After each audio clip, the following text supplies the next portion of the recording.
You already know what the Sahara is. You have seen it 1,000 times in your mind, if not with your eyes. The greatest desert on earth.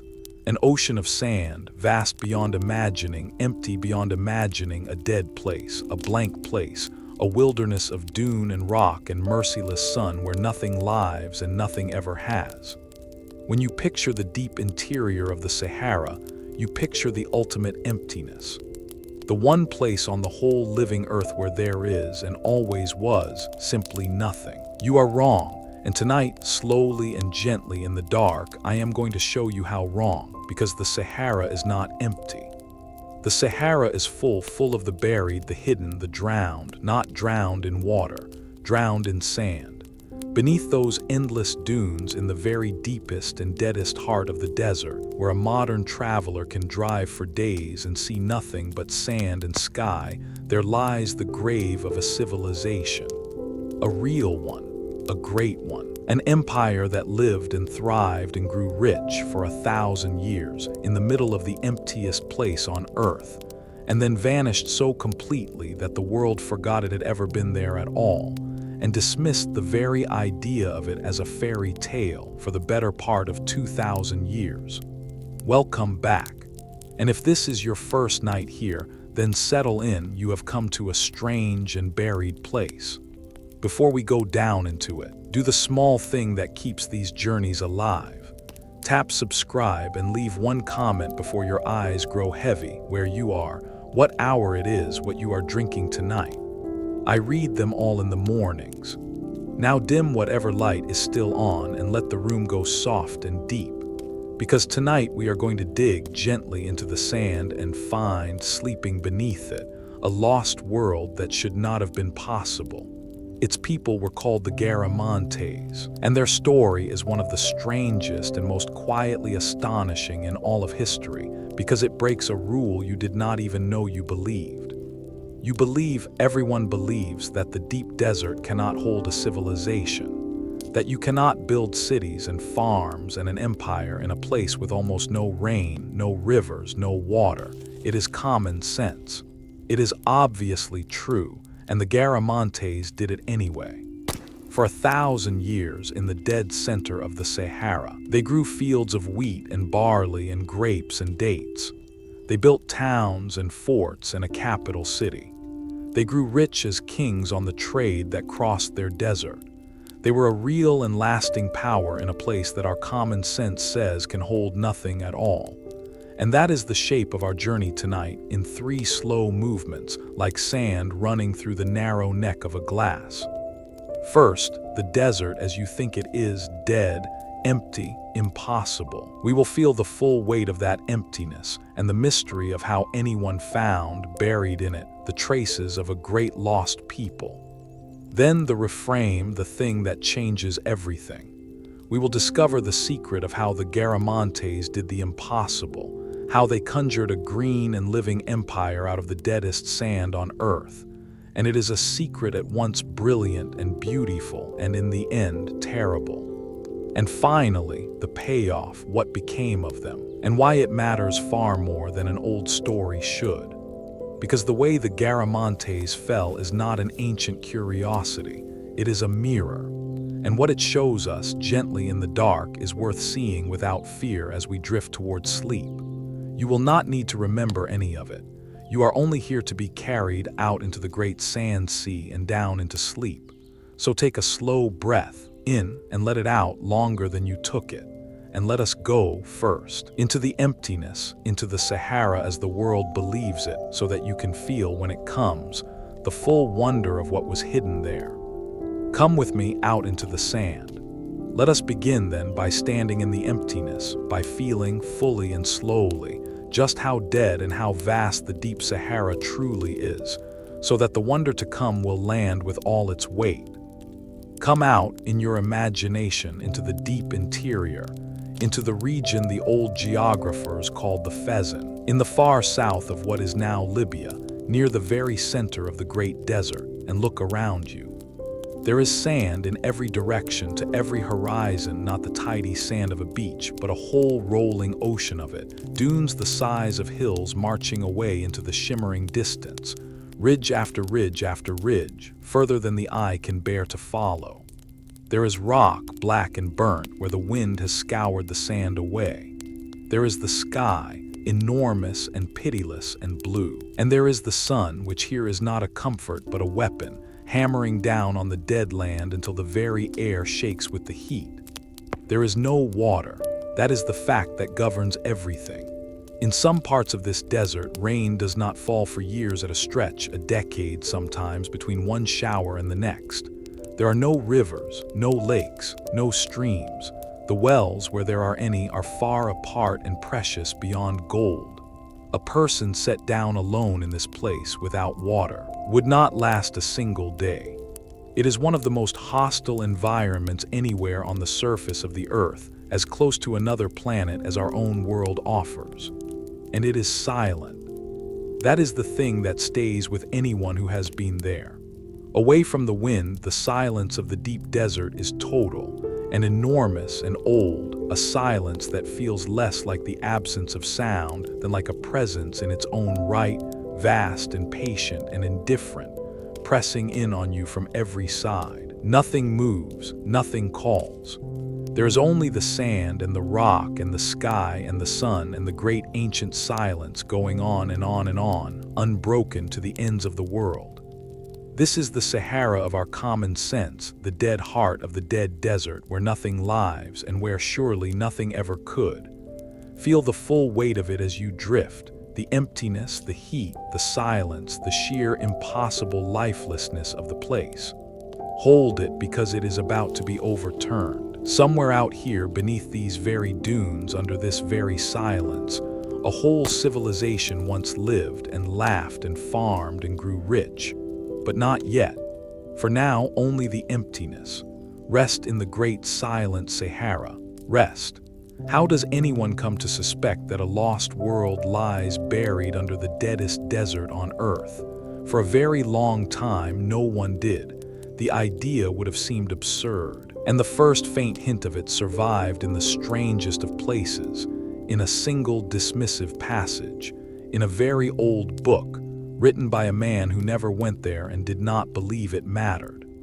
The book was written by a Greek, Herodotus, the great traveler and story collector of the ancient world, the man we sometimes call the father of history, writing some 2,500 years ago. He gathered tales of every people he could hear of near and far and set them down. And among them, in a few brief lines, he mentioned a people who lived deep in the desert to the south, in the burning interior of Africa.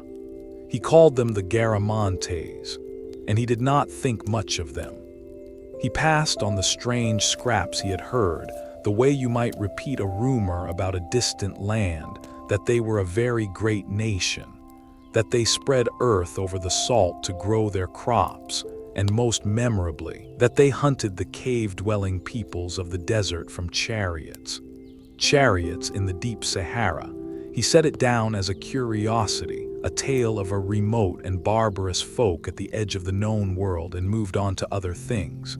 And for more than 2,000 years, that was more or less all the world knew or cared to know about the Garamantes.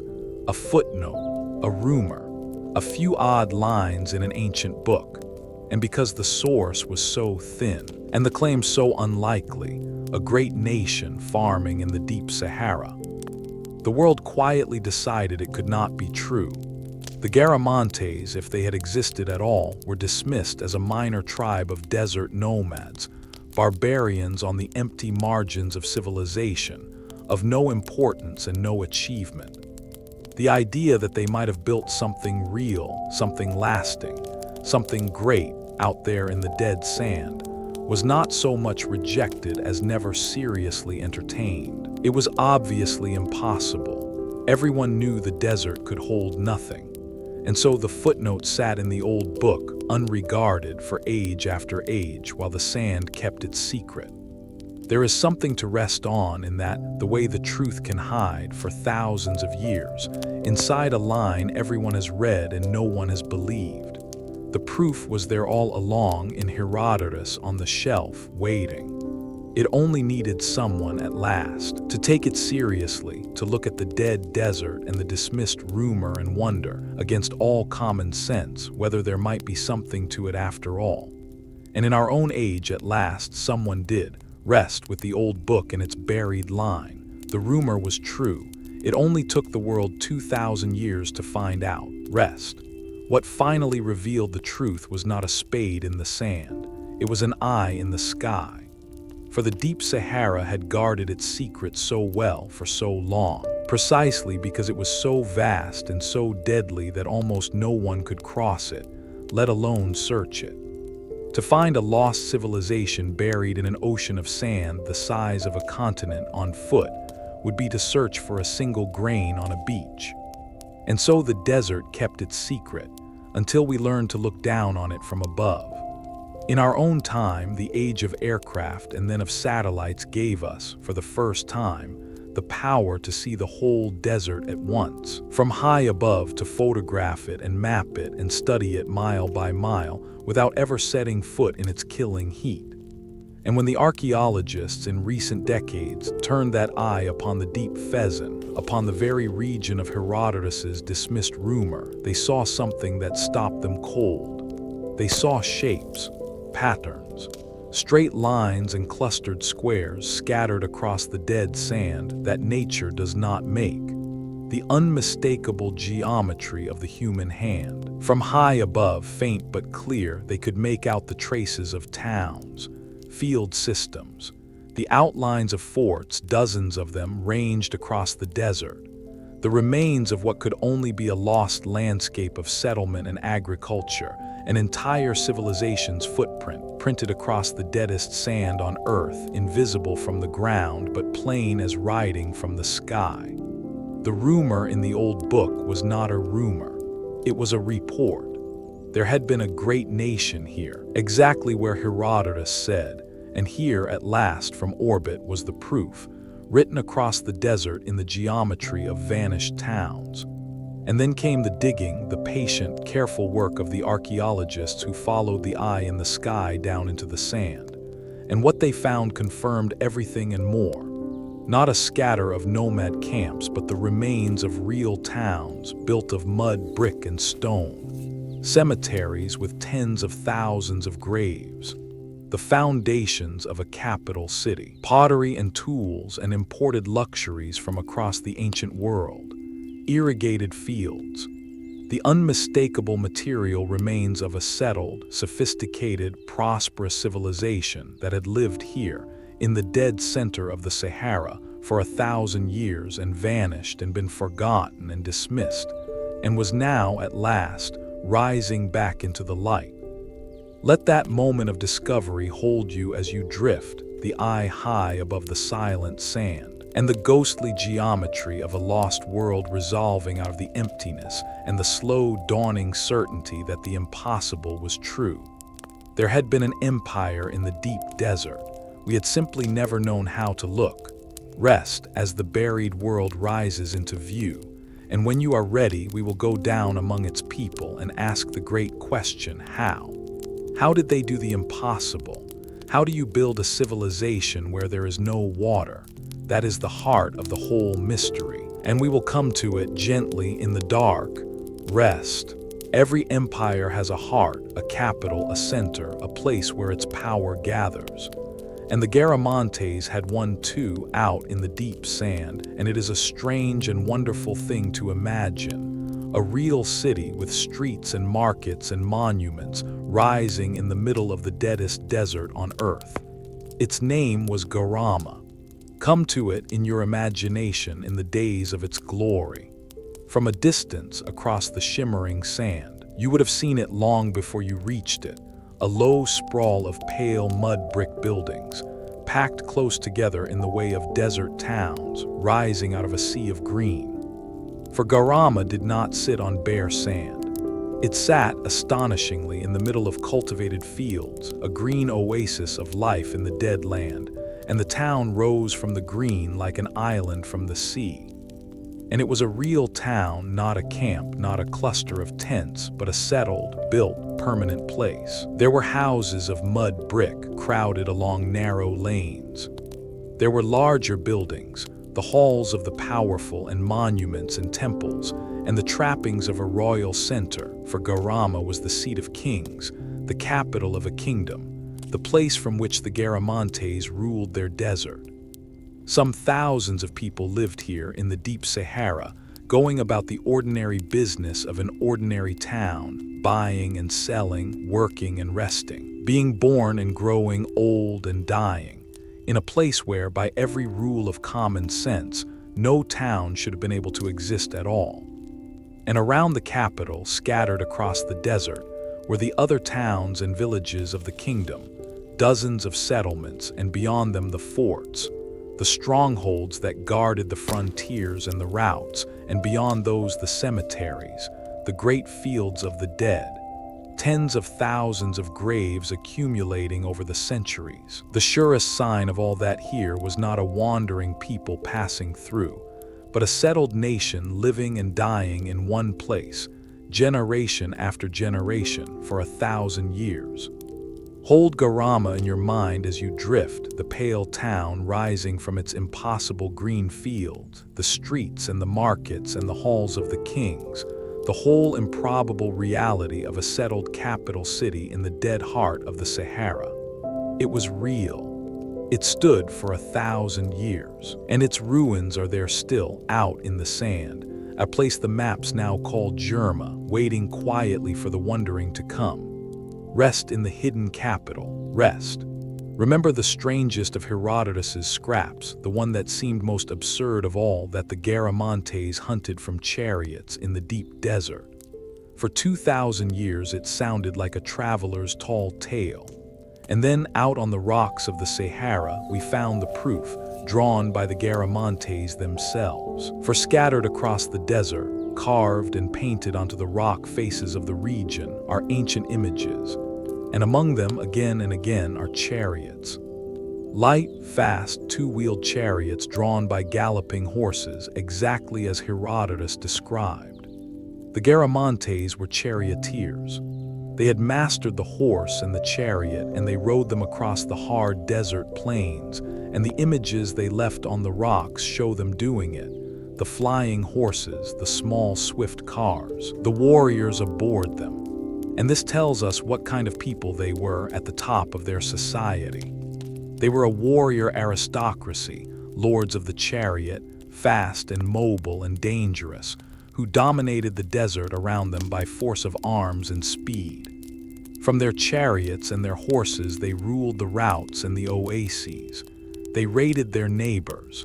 They projected power across enormous distances of sand that no one else could cross so swiftly. In a land where mobility was everything, they had the fastest thing going, and they used it to become the masters of their world. It was not a gentle mastery. The Garamantes were raiders as well as traders, and much of their power rested on their ability to strike out across the desert from their chariots and later from horseback, against the other peoples of the Sahara and its edges, to raid and to dominate and, as we shall have to face, to take captives. The lords of the chariot were feared and meant to be feared. Their speed and their reach made them the great power of the deep desert, able to reach out and touch peoples and places far beyond their own oasis heartland. Picture them then, as you drift, the chariot lords of the Garamantes, flying across the hard desert plains behind their galloping horses, the dust rising gold behind them in the low sun, masters of a world of sand that swallowed everyone else. It is a striking image and a true one, drawn by their own hands on the desert rocks and preserved there for us across the ages. Rest with the lords of the chariot riding out across the vast gold land. Rest. But it was not chariots in the end that made the Garamantes rich. It was their position, the single most valuable thing a people can possess. For the Garamantes sat astride a crossroads, not a crossroads of roads but of trade routes, and not just any trade routes but the great ones that crossed the whole vast desert, linking two worlds that could reach each other in no other way. and whoever controls the crossroads grows rich on everything that passes through it. Think of the geography of it. To the north, beyond the desert, lay the rich Mediterranean world, the cities of the coast, and behind them the vast wealth and appetite of the Roman Empire at its height. To the south, beyond the desert, lay the lands of sub-Saharan Africa, rich in their own treasures, gold and ivory and exotic goods, and much else the northern world craved. And between them lay the Sahara, an ocean of sand that almost no one could cross, that cut the two worlds off from each other as surely as any sea. Almost no one could cross it, but the Garamantes could and did, and controlled the ways across, and made themselves the indispensable middlemen between the two halves of the ancient world. And so the wealth flowed through Garama. From the south came the treasures of inner Africa, carried up through the desert along the routes the Garamantes controlled. From the north came the goods of the Mediterranean and of Rome, and we know they came because the archaeologists have found them out in the sand at Garama. Roman pottery and fine glassware and wine amphorae, and luxuries carried 1,000 miles across the desert to the tables of the desert lords. The Garamantes traded with Rome.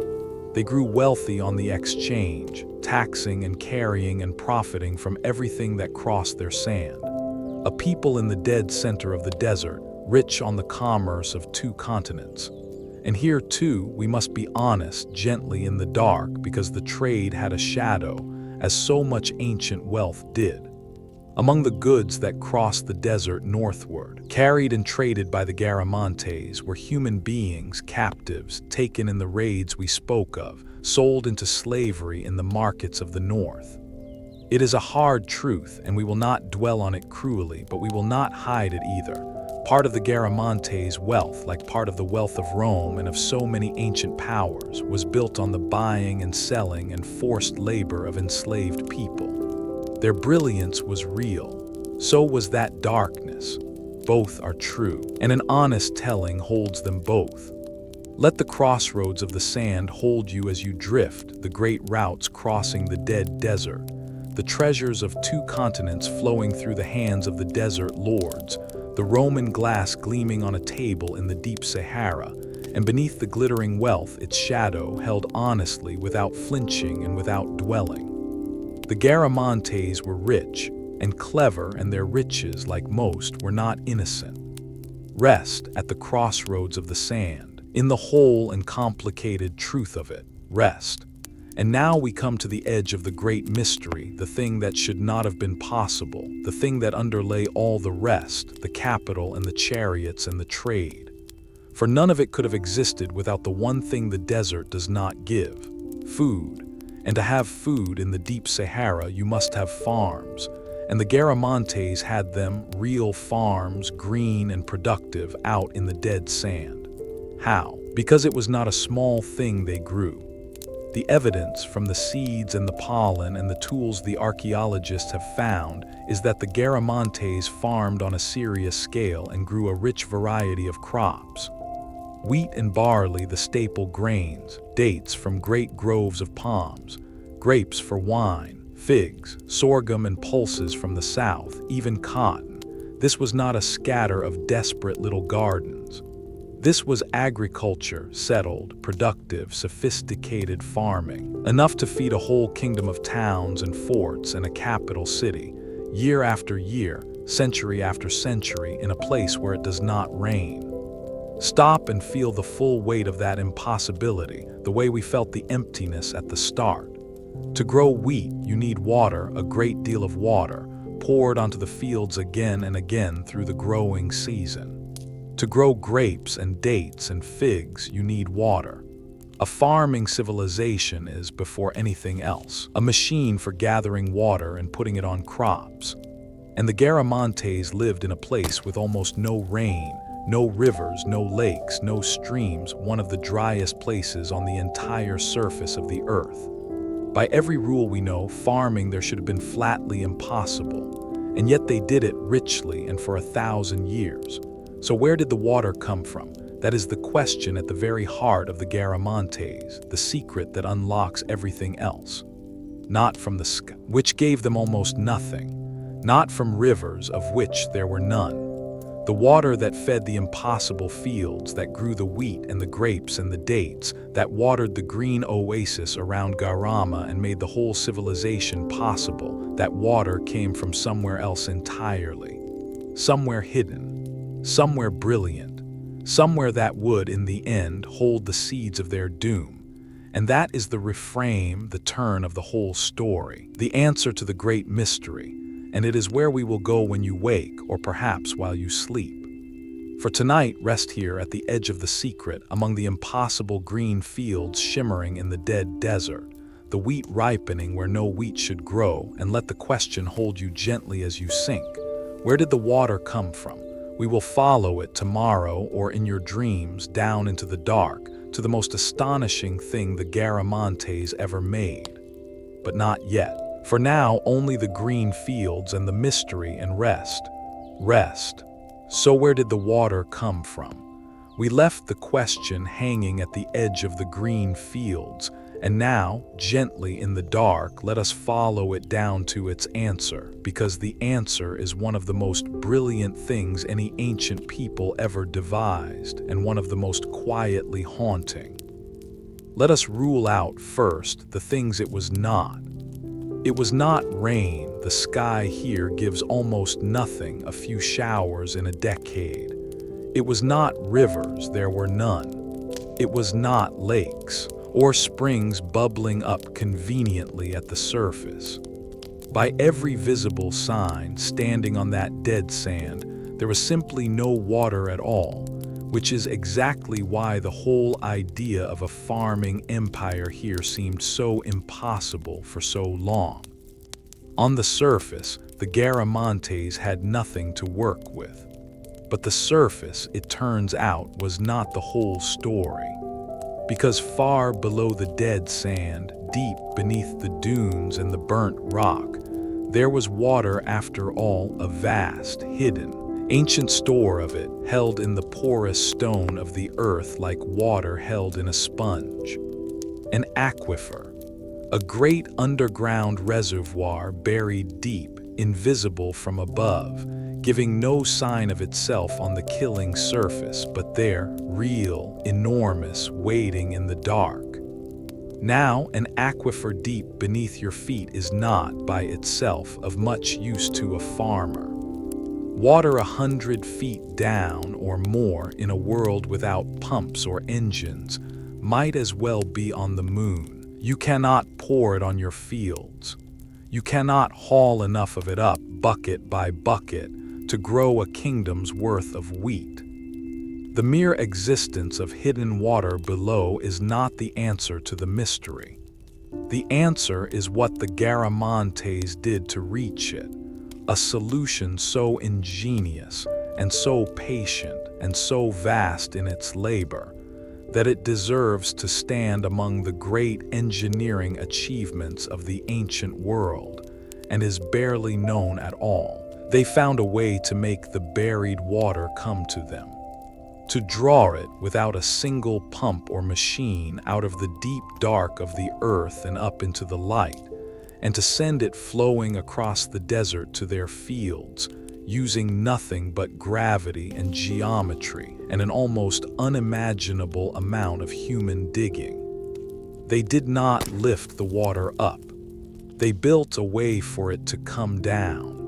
And to understand how, we have to go underground with them into the dark, into the most astonishing thing they ever made. Rest here at the edge of the answer, with the hidden water waiting deep below. We are about to go down to meet it. Rest. The thing the Garamantes built is called, in the language of that region, a fagara, and to picture it is to marvel at it. It is a river, a real flowing river of water, running through the desert to their fields. But it is a river that no traveler on the surface would ever see, because it flows underground. Let me build the picture for you slowly in the dark, because it is beautiful once you see it. Imagine the hidden aquifer, the deep store of water lying under the high ground under the hills and the rocky escarpments that rise from the desert. The water is there deep down, but it is trapped going nowhere. Now imagine digging a tunnel, a long, narrow tunnel, just big enough for a person to crawl or stoop along, that starts deep in the water-bearing rock under the high ground and slopes very gently downhill for mile after mile, out toward the lower ground where the fields are. Dig that tunnel with exactly the right, faint, downward slope and something wonderful happens. The water in the aquifer seeps into the tunnel at its deep upper end, and then pulled by nothing but gravity, it flows quietly, steadily, endlessly along the tunnel downhill, all the way out to where the land opens. And there it emerges at last into the daylight at the surface, beside the fields. A river conjured out of the deep earth, brought miles across the desert underground and delivered, flowing and free, exactly where it is needed. No pump, no machine, no lifting. Just a tunnel sloped with exquisite care and the patient pull of gravity, drawing the buried water out of the dark and carrying it to the fields day and night, year after year on its own. It is one of the most elegant solutions to the problem of water that human beings have ever devised. A way to farm a desert using only the shape of the land and the tunnels of your own patient digging. The same idea under different names was used in ancient Persia and elsewhere, but the Garamantes carried it out on a scale and in a place that still astonishes. And along the top of each of these underground rivers, at regular intervals, they sank vertical shafts down from the surface to the tunnel below, a long line of them marching across the desert, each one a hole down into the dark. From the air, from that eye in the sky, these lines of shaft openings are one of the clearest traces of the Garamantes that survive. Long, straight rows of pockmarks across the sand, hundreds of them, the surface signature of the hidden rivers running beneath. Those shafts were how the tunnels were dug and how they were kept clear, and how the air got into the diggers below. Hold the image as you drift, the hidden river, flowing quiet and unseen through its tunnel in the deep dark, mile after mile beneath the dead surface, carrying the buried water patiently out to the green fields and the pale town in the sun. It is a thing of real beauty, the Fagara, and a thing of real genius. The Garamantes did not conquer the desert with force. They outthought it.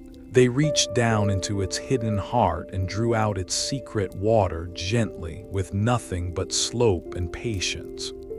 Rest with the rivers underground flowing quiet in the dark beneath the sand. Rest. Now let us sit quietly with the sheer scale of the labor, because the elegance of the idea is only half the wonder. The other half is the digging, and the digging almost defies belief. Remember what a Fagara is, a tunnel sloped just so, running for miles underground. And remember that the Garamantes did not have one. They had many, a whole network of them, radiating out from the high ground toward the fields and the towns spread across their heartland. When the archaeologists traced them all and added up their lengths, the number they arrived at is staggering. Hundreds of miles of underground tunnel. By some estimates, the total length of the Fagaras the Garamantes dug approaches 500 miles, 700 or 800 kilometers, of hand-cut passage, threading through the dark beneath the desert. Hundreds of miles of tunnel, every foot of it dug by hand. Think of what that means. There were no machines, no explosives, no engines of any kind. Every one of those hundreds of miles was cut through rock and packed sand by human beings with hand tools, crawling and stooping in the cramped dark, hacking the passage forward inch by inch, hauling the broken spoil back and up the shafts to the surface, in the heat and the airlessness and the dark, for mile after mile after mile. And it was not a labor done once and finished. The tunnels filled with sand and debris, they collapsed. They had to be cleared and repaired and extended constantly forever, or the water would stop. The whole civilization rested on a vast, endless, brutal labor of digging in the dark that could never be allowed to cease. It is one of the great feats of engineering of the ancient world, comparable in its way to the pyramids or the Great Walls, hundreds of miles of precision tunneling, sloped with enough accuracy over enormous distances to keep the water flowing, achieved by a people with no metal machines, in the deadliest environment on Earth. And it is almost entirely unknown. We marvel at the monuments that rose into the sky. We have barely noticed the greater ones that were dug into the dark. The Garamantes built their wonder downward invisibly, and so the world forgot it along with them. Let the immensity of it settle over you, slow and vast, as you sink, the hundreds of miles of hand-cut river running unseen beneath the sand. The endless patient digging in the dark that fed a civilization, one of the hidden marvels of the human story, sleeping now beneath the dunes, rest above the great buried work of their hands. It kept a kingdom alive for 1,000 years, rest, and now come up out of the dark tunnels into the light to see what all that hidden labor was for, because at the mouth of every Sahara, where the underground river finally reached the surface, something grew that was in that dead land very close to a miracle. A garden, a green and living oasis made by hand in the heart of the deadest desert on Earth. Picture it in the full glory of its day. The water emerges from the tunnel mouth, cool and clear, out of the dark earth into the blinding sun, and where it flows, life explodes. First the tall date palms, ranks of them, their green fronds a shock of color against the endless gold, their shade a blessing in the killing heat. Beneath the palms, in their shelter, the smaller trees, figs and pomegranates and vines heavy with grapes. And beneath those, in the deepest shade and the channeled water, the fields, the green wheat and barley, the vegetables, the grain that fed the towns. Layer upon layer of green packed tight around the precious water, a dense and living garden blazing against the dead sand all around it. And the sounds and the smells and the feeling of such a place, imagine coming to it, a traveler half dead from the crossing of the burning sand, and cresting a dune and seeing it below you. The green, the palms, the glint of water, the pale town rising from the fields. After days of nothing but sand and sun and silence, to come upon that sudden green, that sudden water, that sudden abundance of life, it must have seemed like paradise.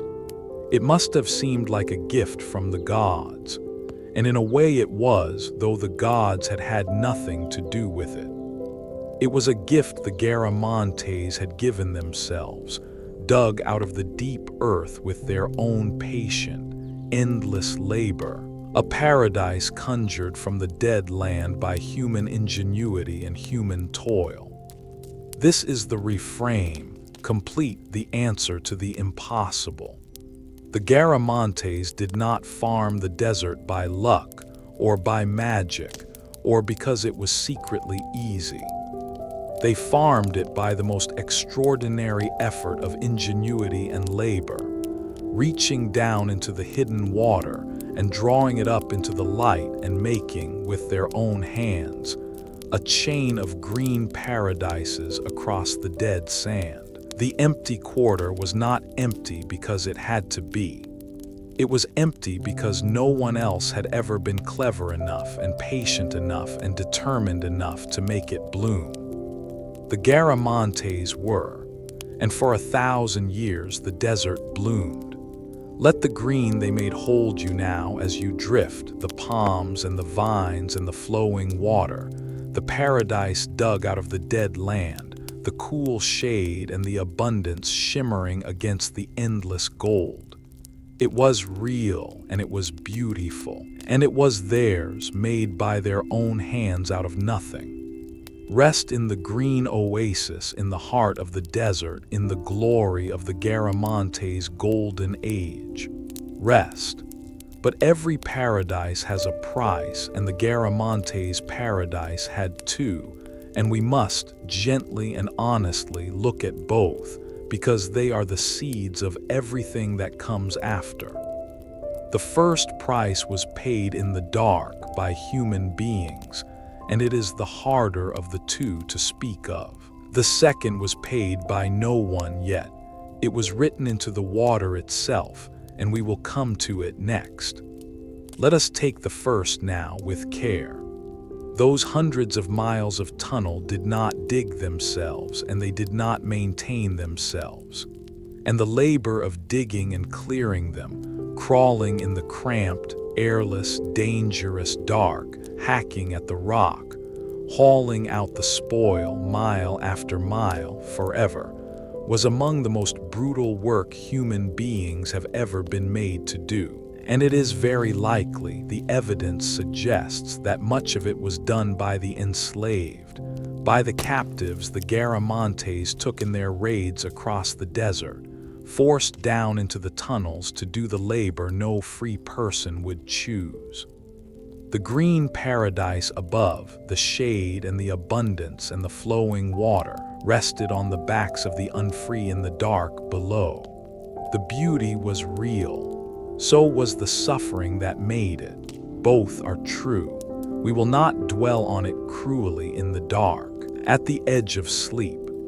But we will not look away from it either, because to tell only the wonder and hide the cost would be to lie, and this channel does not lie to you as you fall asleep.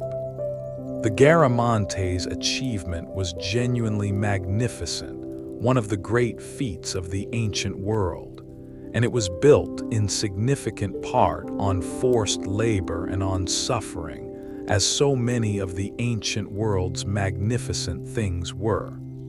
To hold both at once, the wonder and the shadow, the genius and the cruelty, is not to spoil the story. It is to tell it truly, and honoring the truth is its own kind of respect, both for those who built the wonder and for those who were broken making it.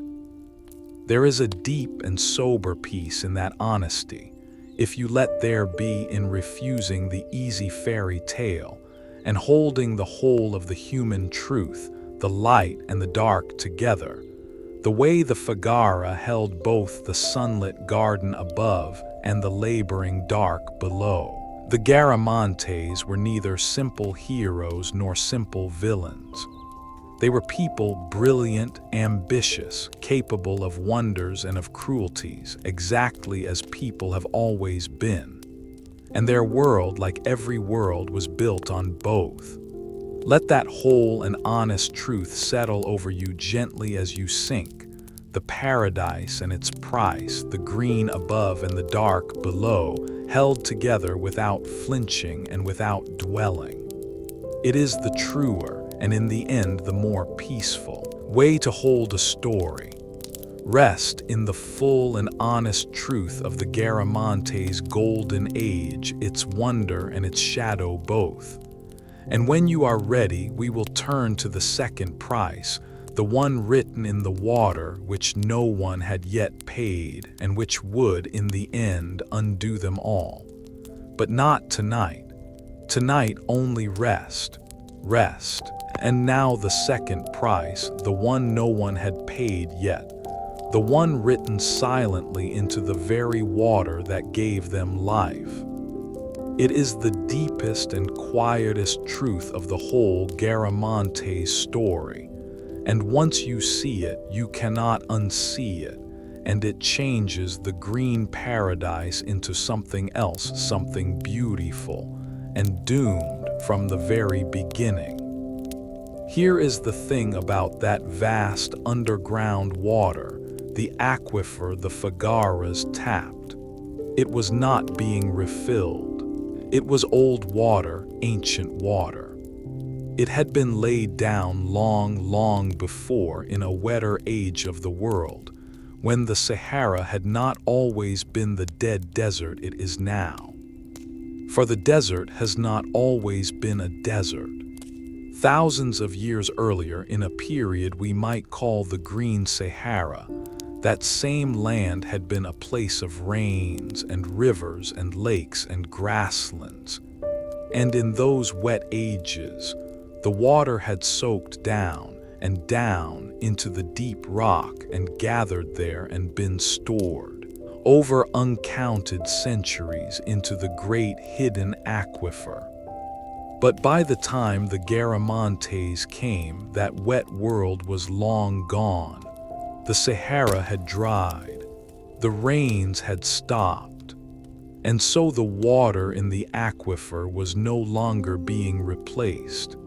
It was a finished thing, a vast but finite store, a savings account of water, filled up in the deep past by a wetter world, and now sealed beneath a desert that gave it nothing back.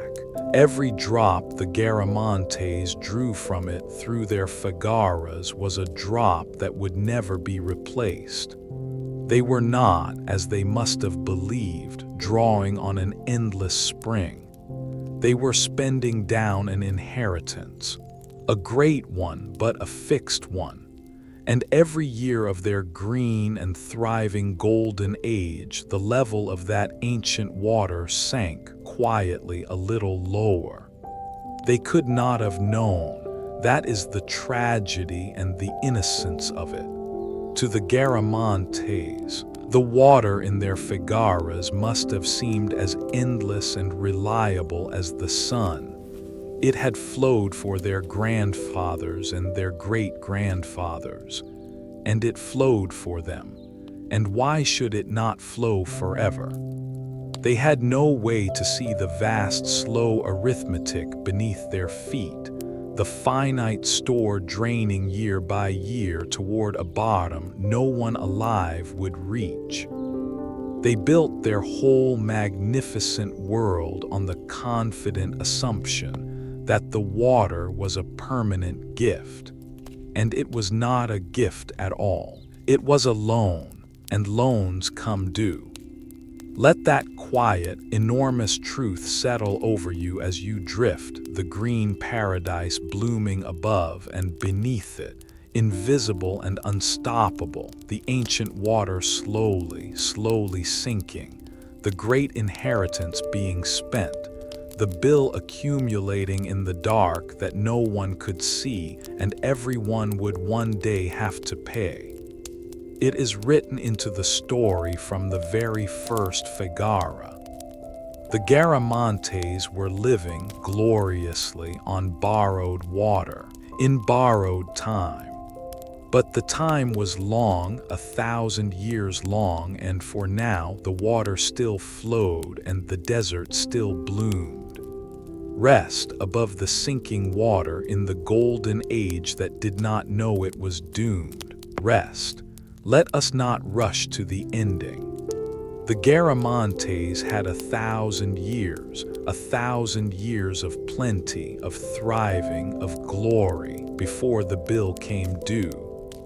And 1,000 years is a very long time, longer than most civilizations last at all, longer than the whole span from the fall of Rome to now. So let us dwell for a while in the fullness of their golden age, and give it the honor of being felt as they felt it before we ever speak of its end.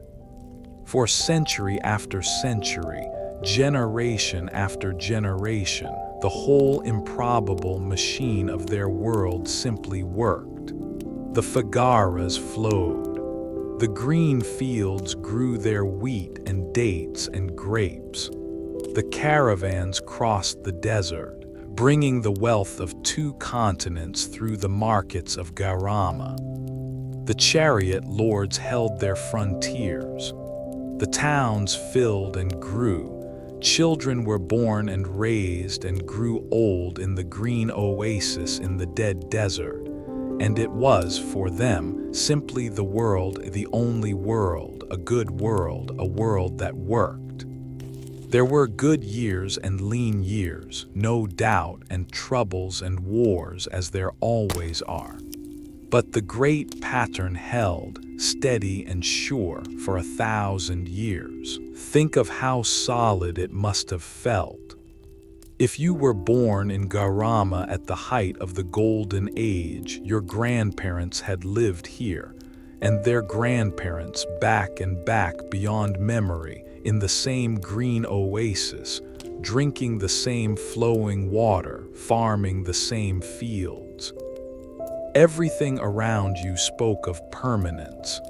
The ancient palms, the settled town, the endless caravans, the water that had always flowed and always would. You would have had no more reason to doubt that your world would go on forever than we have to doubt ours. It was old, it was rich, it was stable, it worked. It was, by every visible sign, eternal, and it was a real achievement worth honoring in full. To build and hold a prosperous, sophisticated civilization for 1,000 years, in the single most hostile environment on Earth by sheer ingenuity and effort. That is one of the most remarkable things our species has ever done. The Garamantes were not a footnote. They were not barbarians on the empty margins. They were the improbable masters of the impossible desert, and they held it and thrived in it for 10 long centuries, and that deserves to be remembered with real admiration, entirely apart from how it ended. So rest for now in the long golden age, in the 1,000 years of plenty, the flowing water, the green fields, the busy markets, the settled towns, the generations living and dying in the improbable paradise their ancestors built. It was real, and it was long, and it was good. The bill would come, but not for 1,000 years. And 1,000 years of a thing that works is not nothing. It is very nearly everything. Rest in the golden age of the Garamantes. Rest. Let us leave the great themes for a while and simply be there in the green oasis, in the golden time, on an ordinary morning, when everything worked and no one dreamed of an ending. Come and wake with the town in the cool blue hour before the desert sun.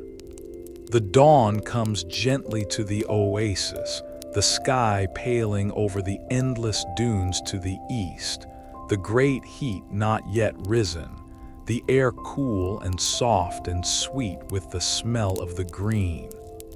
And the sounds begin, the first birds in the date palms, for there are birds here, drawn to this island of life in the dead sea of sand, the crow of a cock, the low voices of the first people stirring, the bray of a donkey, and beneath it all always the sound the whole oasis is built around, the quiet, endless trickle and flow of water, running from the Fagara mouths along the channels to the fields, the sound of life itself moving through the green. The people wake and go out to the cool work of the early morning before the heat. A farmer walks out along the water channels to his fields beneath the palms, to open a little sluice and let the flow run onto his plot, the water spreading dark and precious over the earth. A woman draws the day's water at the channel, cool and clear. Children are sent to tend the goats in the shade of the grove. The date palms stand tall and still in the growing light, their fronds catching the first gold of the sun, and beneath them the green world goes about its gentle morning business, in the deep shade beside the flowing water, while all around, beyond the last green edge, the dead gold desert stretches away to the ends of the earth. There is nowhere more peaceful than a desert oasis in the cool of the morning, the sharpest possible contrast between the killing emptiness all around and the dense, soft, living green within, the preciousness of the water made almost visible by the deadness of everything beyond. To be here, safe in the green, with the water flowing and the palms rising and the day beginning gently, while the terrible desert waits held back beyond the trees, it is a feeling of deep and grateful shelter, of being cradled in a small-made paradise in the heart of an enormous dark. Let the oasis dawn hold you as you sink, the cool blue air, the birds in the palms, the flowing water, the green world waking gently in its island of life, the dead desert held at bay beyond the trees. It is one of the most peaceful places a mind can rest. Rest in the oasis at dawn, in the golden age, safe in the green, beside the flowing water. Rest. Now let the day rise and come into the town to the market of Garama on a day when a caravan comes in from across the sand, because the arrival of a caravan was one of the great events of oasis life, and there are few things more soothing to drift on than the murmur of an ancient market coming to life.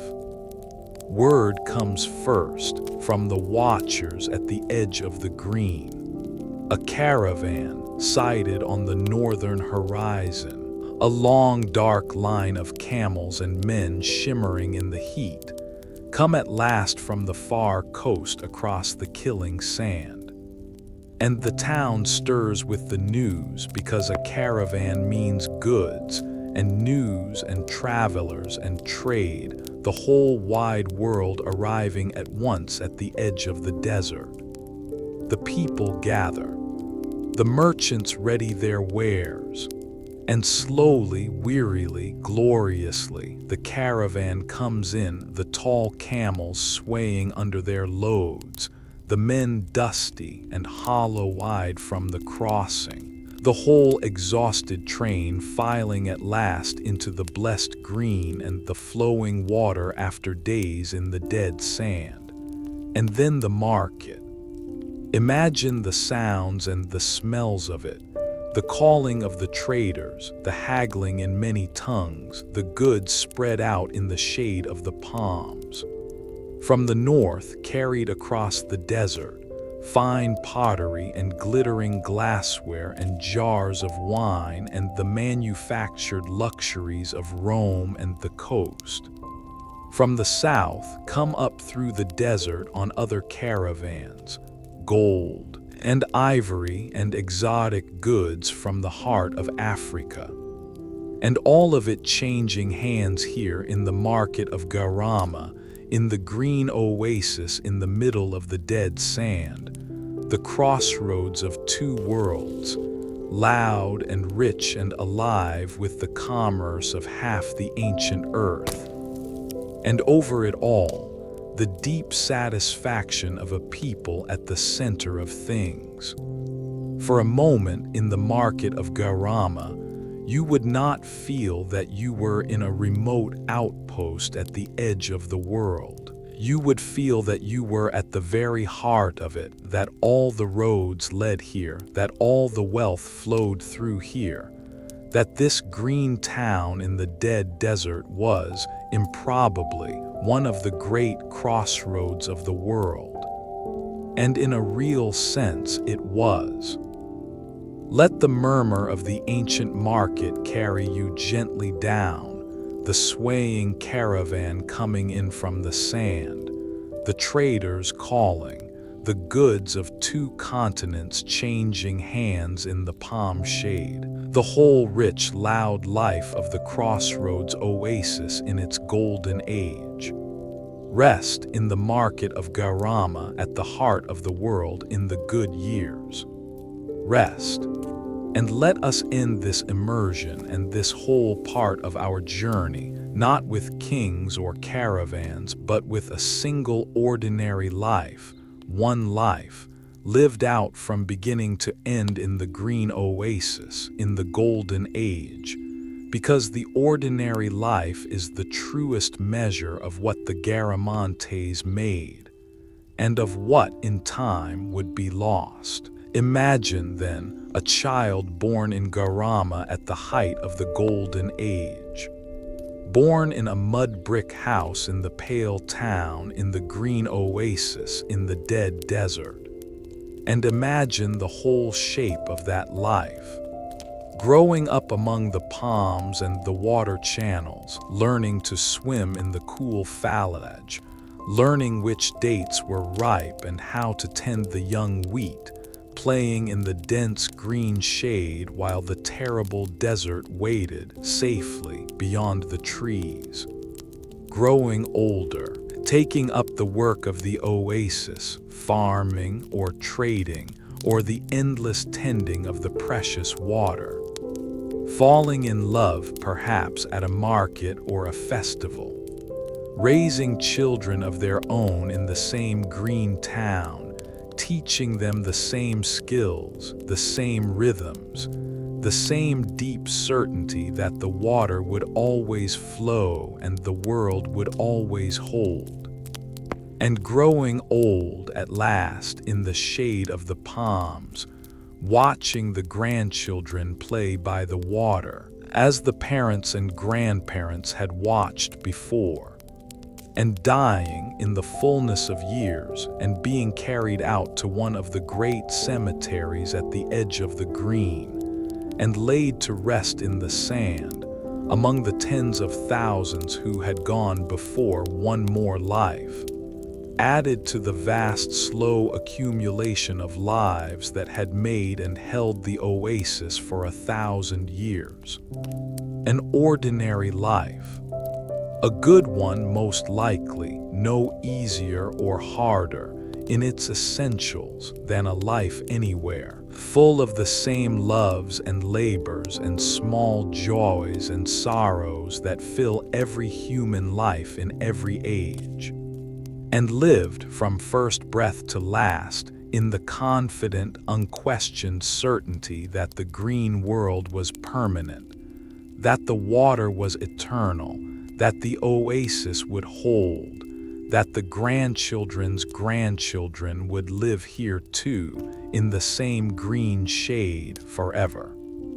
It was the one thing they were all sure of, and it was the one thing that was not true. Let that single ordinary life hold you gently as you drift toward the deep, born and raised and grown old, and laid to rest in the green oasis in the golden age, in the certainty of a permanence that was all the while quietly draining away beneath their feet. They lived well and they lived long and they did not know. There is a great tenderness in that and a great peace if you hold it kindly. Rest with all the ordinary lives of the green oasis, safe in their golden age, sure of a forever that would not come. Rest. It would have begun with something small. Something easy to explain away, easy to survive, easy to blame on a bad year. That is how these endings always begin. We have seen it before in other nights in other fallen worlds. And for the Garamantes, it began surely with a Fagara that ran a little low. Imagine it. One of the underground rivers, one of the older ones perhaps, or one reaching furthest into the high ground begins one season to yield less water than it used to. The flow at its mouth, which had run steady for generations, thins. The farmers whose fields it fed notice it first. Less water in the channels, the far end of the plot going dry, the crop a little poorer. And they do what people always do with the first small warning. They assume it is temporary, a dry spell, a blockage in the tunnel, perhaps, that needs clearing. They send the diggers down to clear it, and the flow comes back a little, and they are reassured and they go on. But it was not a blockage. It was the water table, the level of the great aquifer, beginning to fall below the reach of that tunnel's intake. The ancient store, drawn down for centuries, was sinking at last below the depth the Fagara had been dug to reach. And no amount of clearing the tunnel could fix that, because the problem was not in the tunnel. The problem was that the water itself, deep below, was retreating downward, away from them into the dark. The inheritance was running low. And here is the cruelty of the slow disaster, the thing that makes it so hard to see and so hard to stop. It did not happen to all the Fagaras at once. It happened to one, and then years later to another, and then to another, the oldest and the highest first, the flow thinning here and failing there, scattered across the decades, each failure small enough to be explained away on its own. There was no single terrible day when the water stopped. There was only a long, slow, creeping series of small failures spread across generations, that the people living through them could patch and work around and survive, one at a time, while never quite seeing that the sum of all of them was the slow death of their world. Let that first small failing hold you gently as you drift, the thinning flow at the tunnel mouth, the poorer crop, the diggers sent down to fix a thing that could not be fixed, the reassurance, and beneath it all the ancient water quietly retreating into the deep dark, beginning at last after 1,000 years to fail. It is a quiet beginning to an ending, but it is the beginning. Rest at the first failing of the water, rest. The Garamantes did not give up. Of course they did not.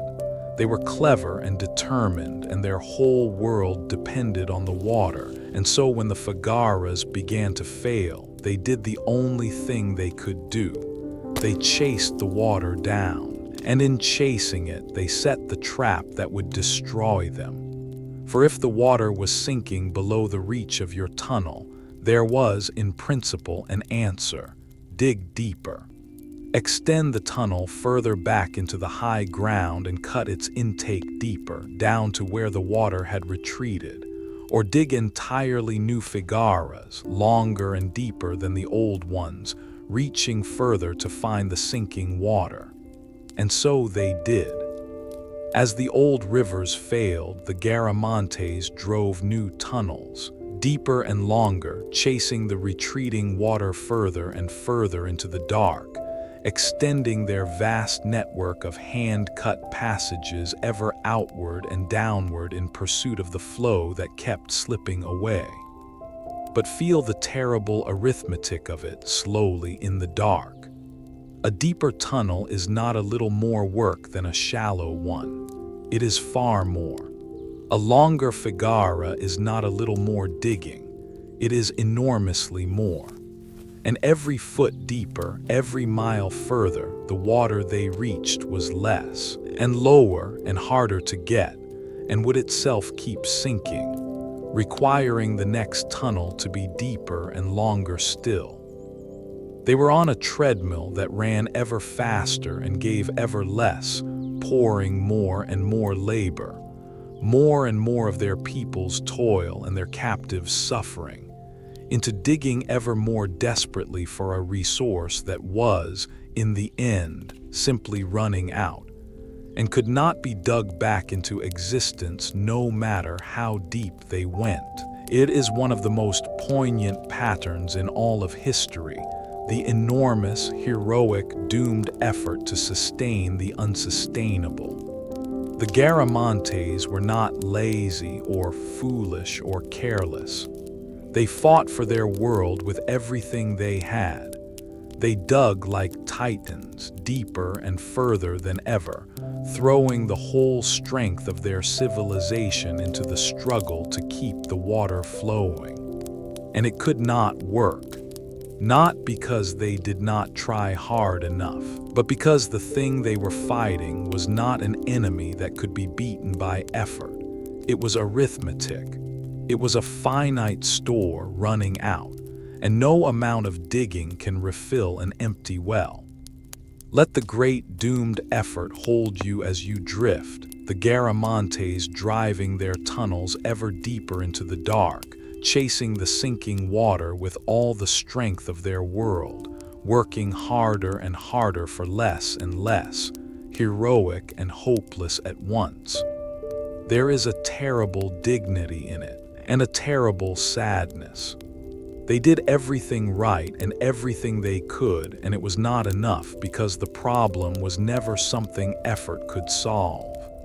Rest, with the diggers chasing the water down into the deep, fighting a fight that could not be won. Rest. And here the trap closes fully in a way that is worth understanding gently, because it is the deep mechanism of their fall, and it has a terrible logic that reaches far beyond the desert.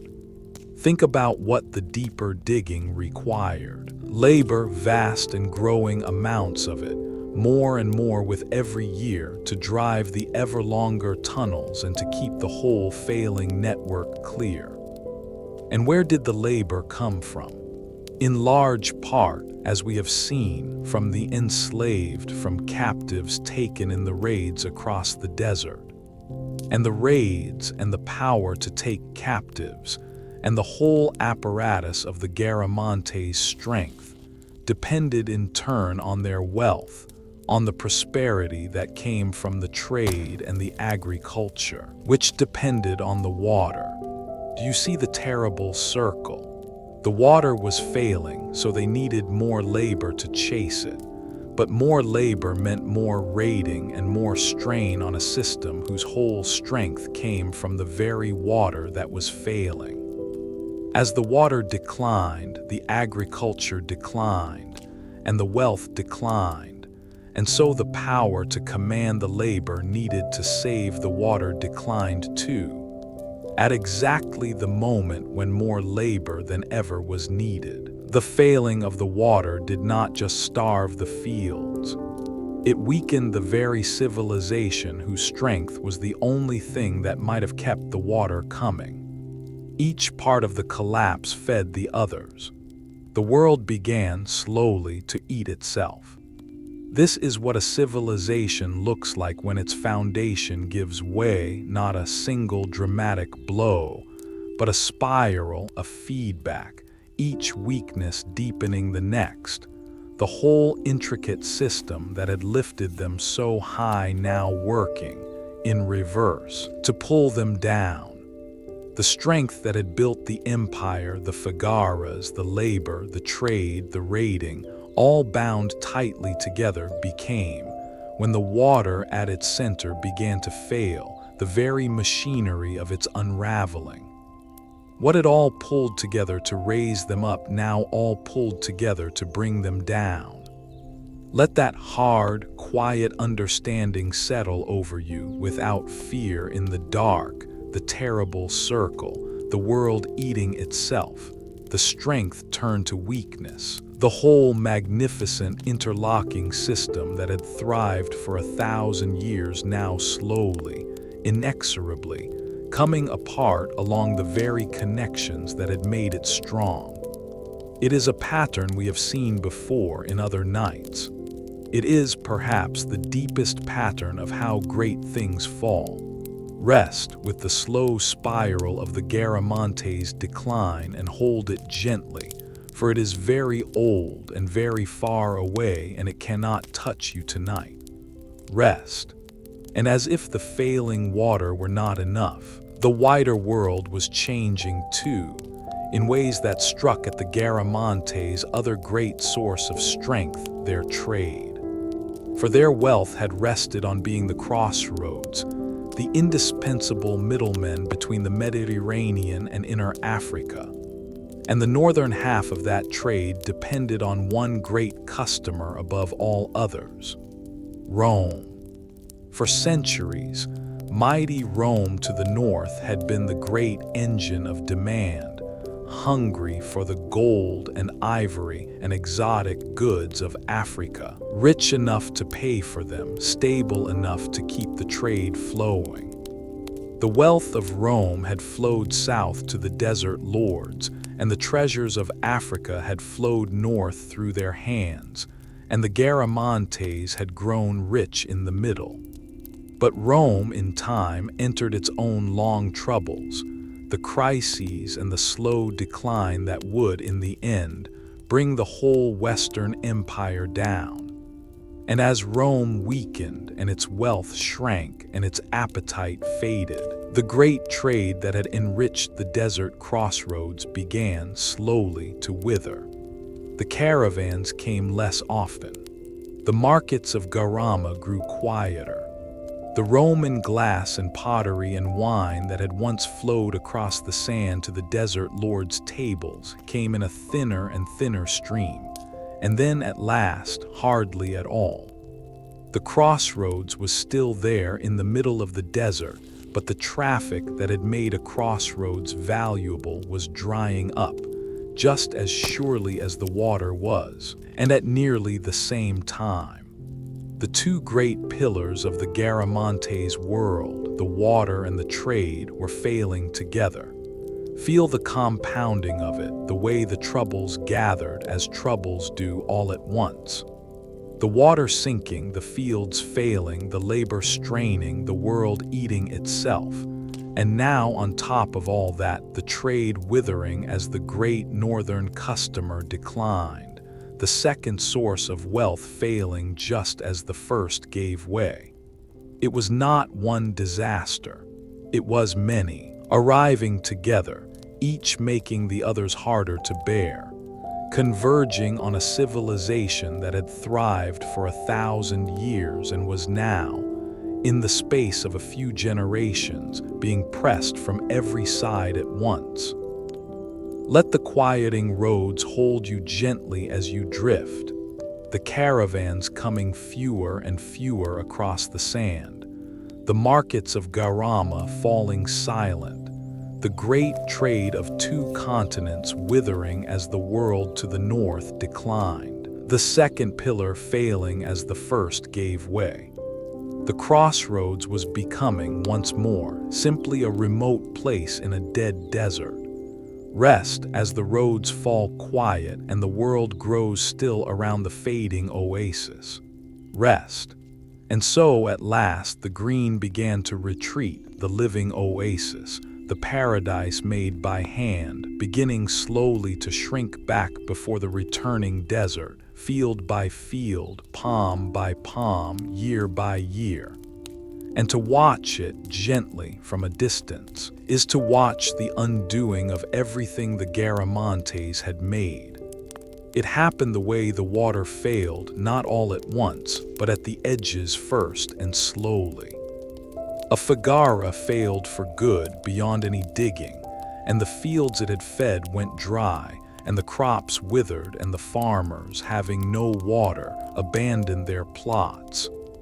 And the plots they abandoned at the edge of the green were taken back by the desert, the sand blowing in, the palms dying for want of water, the green margin creeping inward as the dead gold crept out to meet it. What the Fagaras had won from the desert over 1,000 years, the desert now began patiently to take back, and the towns shrank with the green. As the fields failed and the water dwindled, there was less to eat and less to trade and less reason to stay, and so the people began slowly to leave the outlying settlements first, then the smaller towns, the population contracting inward toward whatever water still flowed, toward the shrinking heart of the oasis. The great sprawl of the Garamantes world, the dozens of towns, the forts, the wide farmed land began to draw in and dwindle and empty, as the water that had made it all possible retreated into the deep dark of the earth. There is no single moment to point to, no day the civilization ended. It did not end in a day. It faded over generations, over centuries, the green shrinking and the towns emptying and the people drifting away or dying out. The whole magnificent world slowly, quietly winding down, contracting toward its center, becoming less and less, until at last there was only a shadow of what had been, a small, poor, diminished remnant clinging to the last of the water, in the ruins of a greatness they could barely remember. The desert had been held back by heroic effort for 1,000 years, and now, patiently, it was returning. Let the retreating green hold you gently as you sink toward the deep, the fields going dry at the edges, the palms dying, the sand creeping in, the towns emptying, the whole made paradise slowly drawing back before the returning desert over generations without a single terrible day, just the long quiet undoing of 1,000 years' work. It is a gentle ending as endings go, no fire, no slaughter, only the slow return of the sand. Rest, as the green retreats and the desert comes quietly home. Rest. Let us come gently to the last of them, to the final generations of the Garamantes, living in the shrunken remnant of a world that had once been great. It is a quiet, sad, tender place to visit, and there is no fear in it, only the soft melancholy of an ending long ago. By the end, the great sprawling kingdom had drawn into almost nothing, a few surviving oases, clinging to whatever water still flowed, where once there had been dozens of towns and a wide farmed land. The chariot lords were gone, the great trade was gone, the vast network of Fagaras lay mostly dry and abandoned, hundreds of miles of hand-cut tunnel falling silent in the dark. And the people who remained were few and poor and diminished, living small lives in the ruins of a greatness they could scarcely remember, on the last of an inheritance their ancestors had spent. Imagine one of the last ones, an old person, perhaps, in one of the final surviving oases, sitting in the shade of the few palms that still lived, by the thin flow of the one Fagara that still ran. And imagine what such a person might have known dimly of the past. Stories, perhaps half remembered, of a greater time of when the green stretched far, when the caravans came thick and rich, when the towns were full, and the water flowed everywhere, and the Garamantes were the masters of the desert. Stories that must have seemed, to the poor remnant clinging to the last oasis, almost too grand to be true, a lost golden age, fading into legend, even among the people who were its own last descendants. They did not know why it had happened. They could not have known. They had no way to see the great, slow arithmetic of the sinking water, the spent inheritance, the finite store run dry. To them, most likely, it simply seemed that the world had grown harder, that the water had failed, that the gods had turned away, that the good times had passed, for reasons beyond their understanding. They lived in the aftermath of a catastrophe they could not name, in the ruins of a wonder they could not explain, on the last thin trickle of a paradise their ancestors had built and could not save. Let the last ones hold you gently as you drift, the poor diminished remnant in the shrunken oasis, the thin flow of the last Sahara, the half-remembered stories of a golden age gone, the quiet living out of the end of a great thing. There is no horror in it, only the soft sadness of a long fading, and the tenderness owed to the last of any people who once were great. Rest with the last of the Garamantes in the shade of the last palms by the last of the water. Rest. And then at last they too were gone, and the desert came home to what it had always owned, flowing back patiently over the fields and the towns and the tunnels, taking back, grain by grain, everything the Garamantes had won from it across 1,000 years, and to watch the sand return slowly from a great gentle height is a strangely peaceful thing. The last fields abandoned went to dust and then to dune. The last palms died and fell and were buried.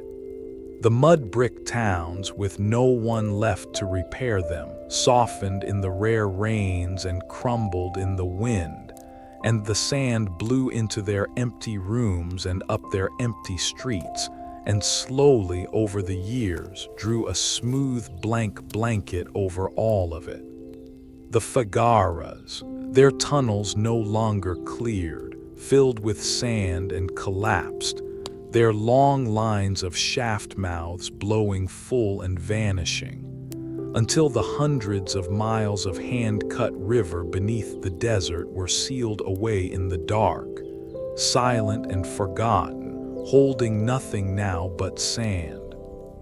The green that the Garamantes had made, the palms, the fields, the flowing water, the island of life in the Dead Sea, all of it went back to sand.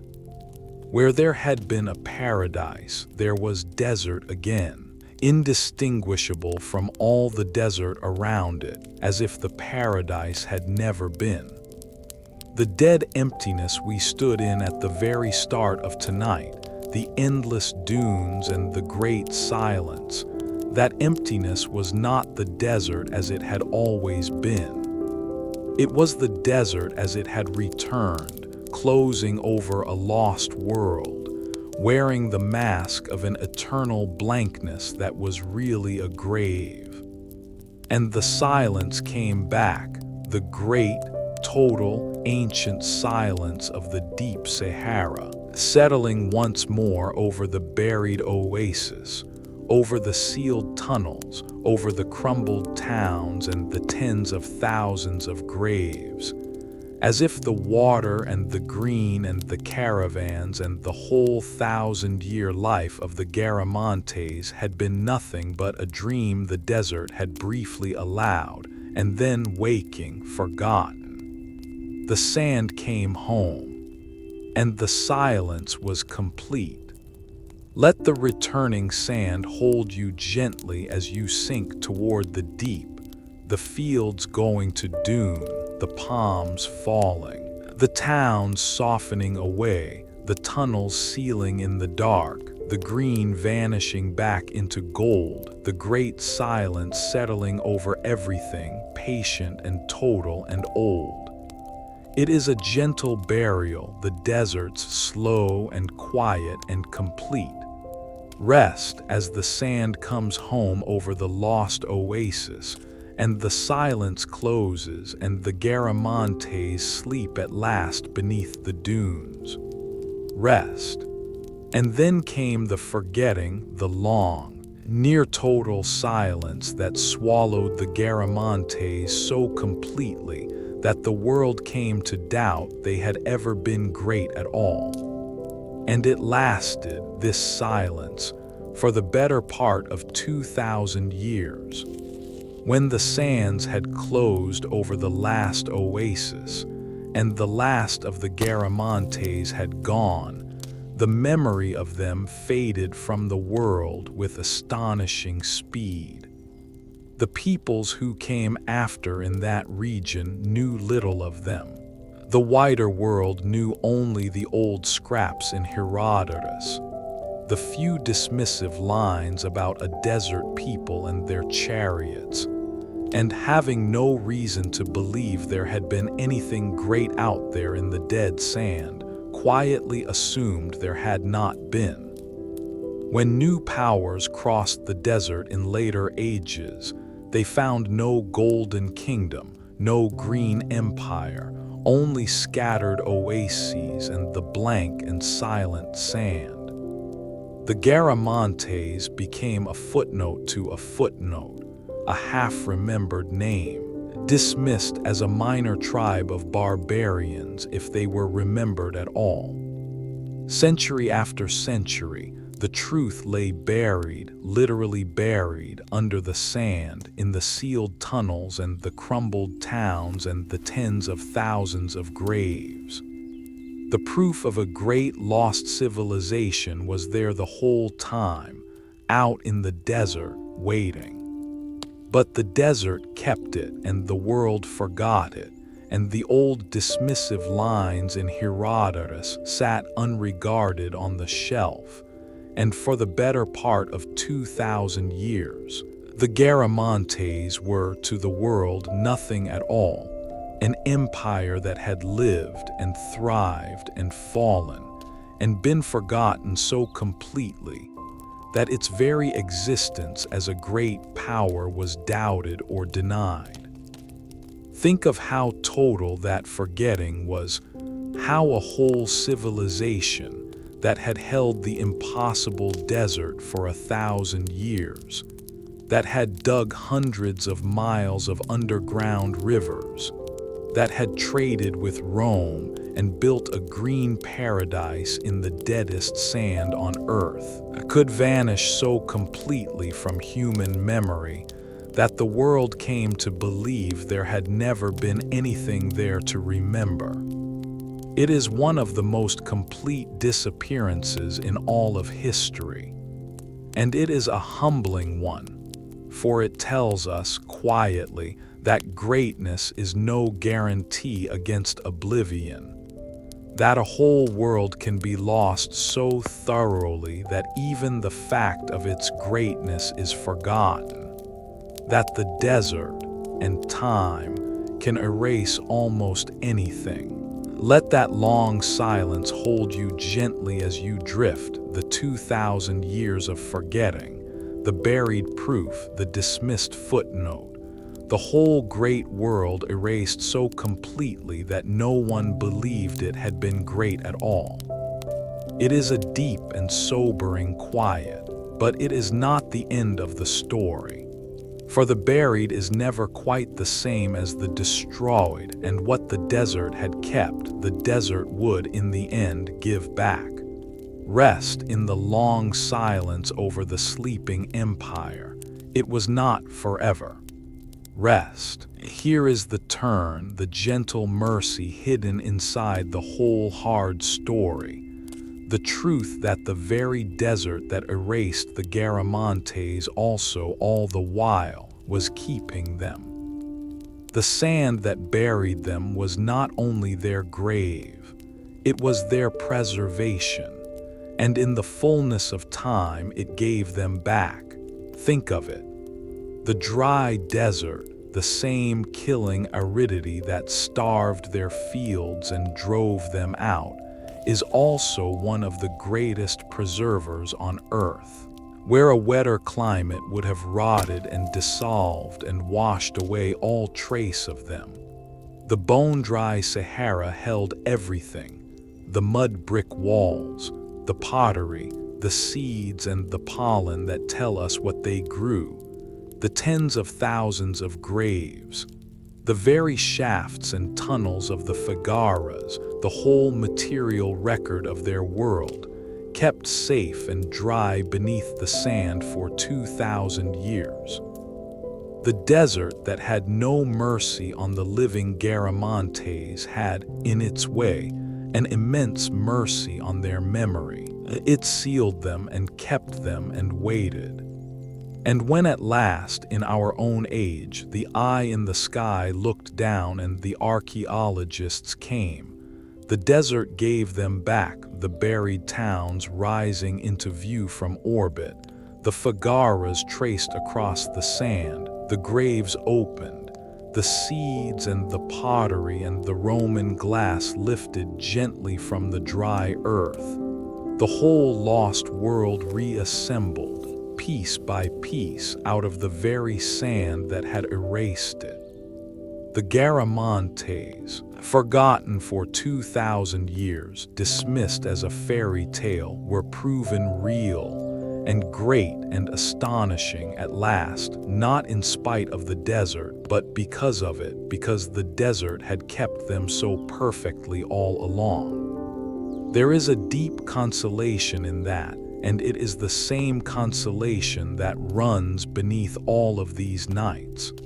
Nothing truly kept is ever finally lost. The Garamantes were buried and forgotten and denied, but they were not destroyed.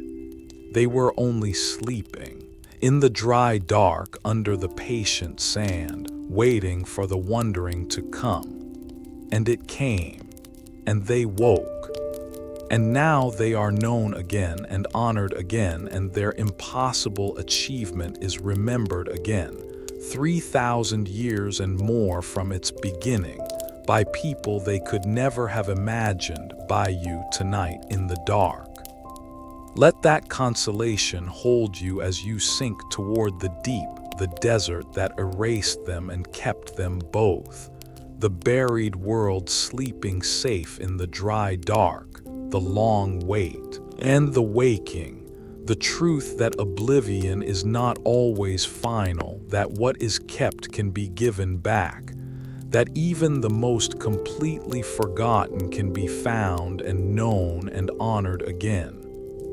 Rest in the mercy hidden inside the desert, the sand that took the Garamantes and held them and gave them back at last. Rest. Now let us turn, as we always do at the end, from the story to its meaning, from what happened to the Garamantes to what it shows us.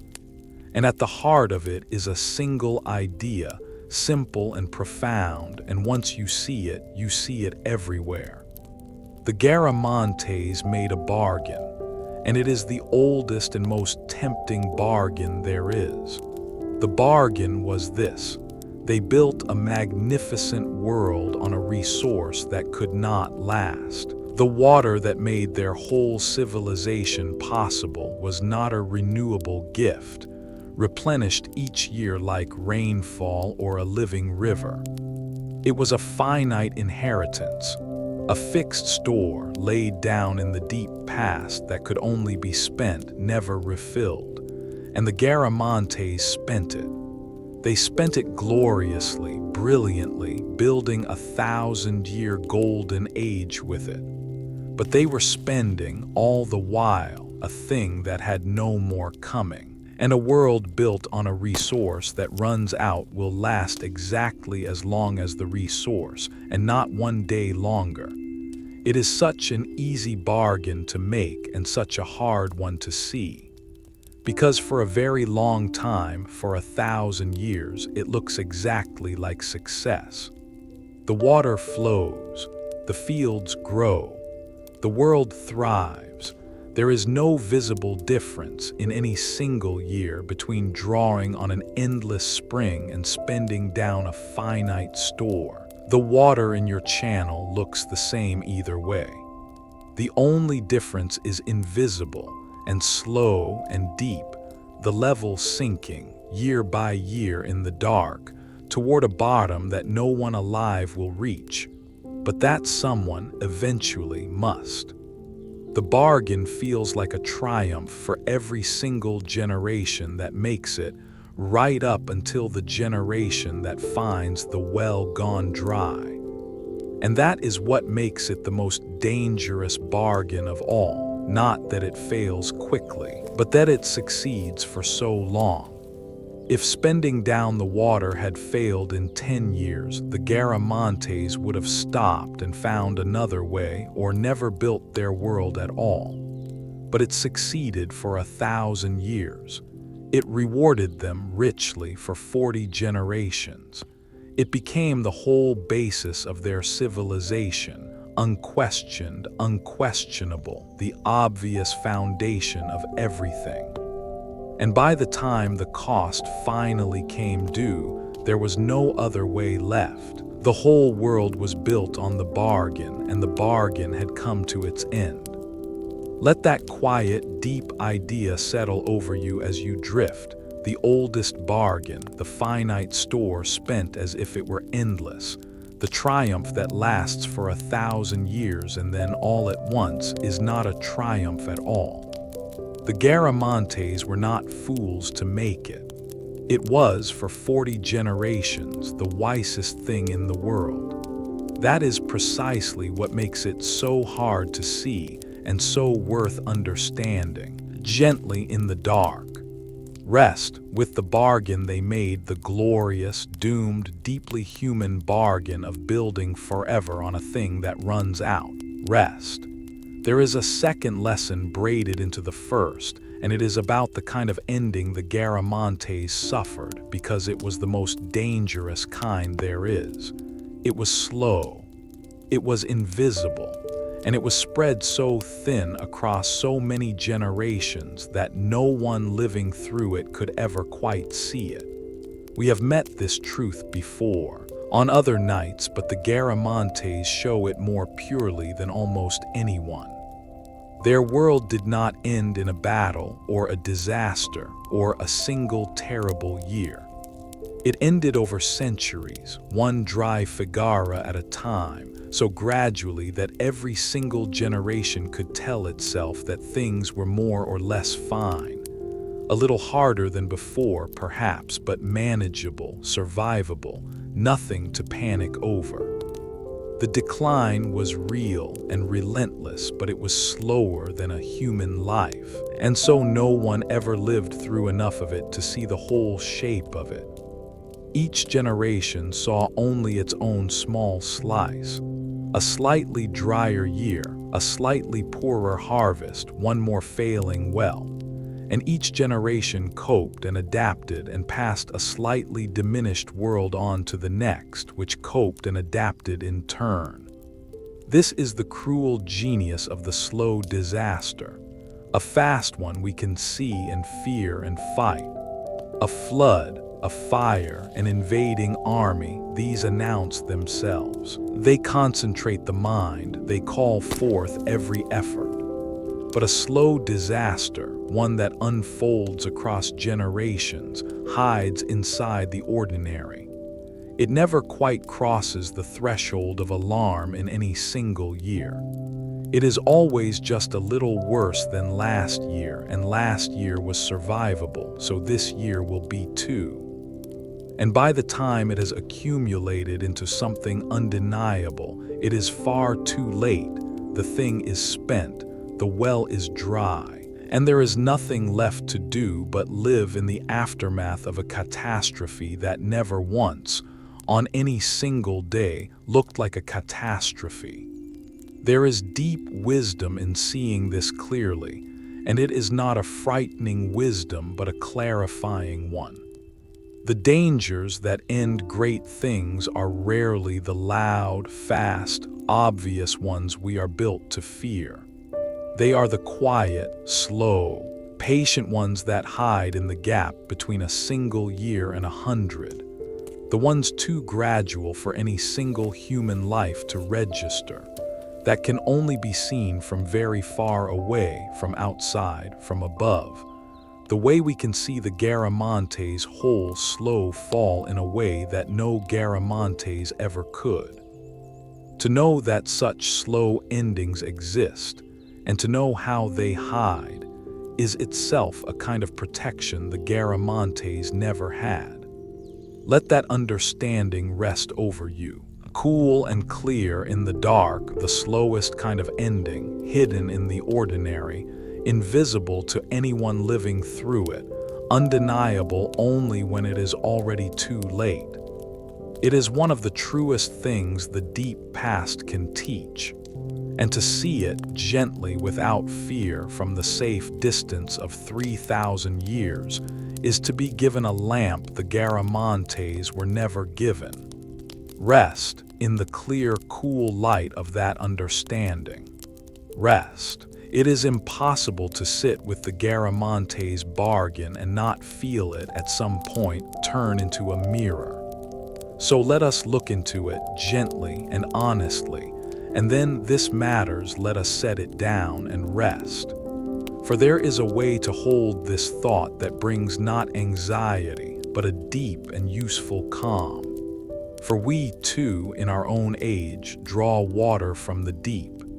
In many places across the world today, human beings farm the desert and the dry land exactly as the Garamantes did, by reaching down into vast ancient aquifers. Fossil water laid down in wetter ages long ago, and drawing it up to grow our crops and fill our cities. And in many of those places, the water is sinking year by year, exactly as it sank beneath the Fezan, a finite inheritance being spent, an ancient store drawn down toward a bottom, slowly, invisibly, across a span longer than any single life. We too, in this and in other things, have built parts of our world on resources that do not refill. We too have made the oldest bargain, and we too, from inside our own moment, find it very hard to see. The Garamantes are a mirror because they were not foolish, and neither are we. They were clever and capable, and they did the sensible thing that had worked for 40 generations, and it undid them slowly, in a way they could not see. And the honest truth the desert offers us without cruelty across 3,000 years, is that the assumption they made that the water would always be there is an assumption we make too about many things every ordinary day without a second thought. The mirror does not accuse us. It only shows us quietly that no people is exempt from the arithmetic of what runs out, and that the hardest bargains to see are the ones that have rewarded us for a very long time. But here is why the mirror need not trouble your sleep, because to see it clearly is the only protection there has ever been, and you have just seen it. The Garamantes could not learn from a slow collapse they had no way to perceive. We can. We are the first people in history able to look back across the whole record of the fallen and see the pattern, to know how the slow endings hide, to know the shape of the bargain, to recognize the sinking water for what it is. That knowledge does not make anyone immune, nothing does. But it is a lamp the Garamantes never had, and simply by understanding their story tonight, you have added your small light to it. That is not nothing. That is, in fact, the only thing that has ever helped. So look into the mirror once clearly, and then set it down gently and let it go. You did not make the world's bargains, and you cannot, alone from your bed in the dark, unmake them tonight. That is not tonight's task, and it is not yours alone to carry. Tonight's task was only to see and to understand, and now you have. The rest can wait for the daylight and for all of us together. For now, set the mirror down and rest, because the awareness itself, held by enough of us, is the only thing that has ever mattered, and you have added yours. Rest. And there is comfort, too, real comfort, in the largeness of the pattern, once you step back far enough to see it whole. Because the Garamantes were not the first to make the oldest bargain and not the last, and in that great company there is not loneliness but a strange belonging. All through the human story, people have built worlds on resources that could not last, and thrived while they lasted, and faded when they failed. There were peoples who exhausted their soil, and peoples who cut down every tree on their island, and peoples who drained their water, and peoples who leaned so hard on one crop or one trade or one fragile thing that when it failed, they fell. The specifics change, but the shape rhymes across the ages. A people finds a source of plenty and builds upon it and grows great, and does not see, cannot see that the plenty is finite until the day it ends. The Garamantes are one clear, beautiful, well-preserved example of a pattern that is as old as human ambition itself. And that could be a bleak thought, but lie here in the dark and feel how it can be the opposite. To know that we are not the first is to be freed from a particular loneliness, the loneliness of thinking that our struggles are unique, that no one has ever faced what we face, that we are alone with the hard arithmetic of a finite world. We are not alone with it. Every people that ever lived faced some version of it, and most of them faced it far more blindly than we do, with no long record to learn from and no way to see the pattern at all. In the great procession of the fallen and the risen, the Garamantes are our kin, and their story is our story, and their bargain is the human bargain, made and remade in every age. We are simply the latest to hold it, and the first ever able to see it clearly. There is a deep and quiet solidarity in that, across all of time, with the Garamantes, and with all the peoples who spent their inheritances and faded, and with all the peoples who found ways to endure, and with everyone in every age who has ever lain awake wondering how long the good times could last. We are all in the same long story, facing the same old question, held in the same great pattern of rise and plenty and limit and change. You are not alone with it tonight. You never were. The whole human family across all the ages is lying in the dark beside you, having wondered the same wonder, and most of them are at peace now, and so tonight can you be. Let that great company hold you as you drift, all the peoples who ever made the oldest bargain, all our kin across the ages, the vast quiet solidarity of a species that has always lived and thrived and struggled at the edge of what runs out. We are not the first. We are not alone.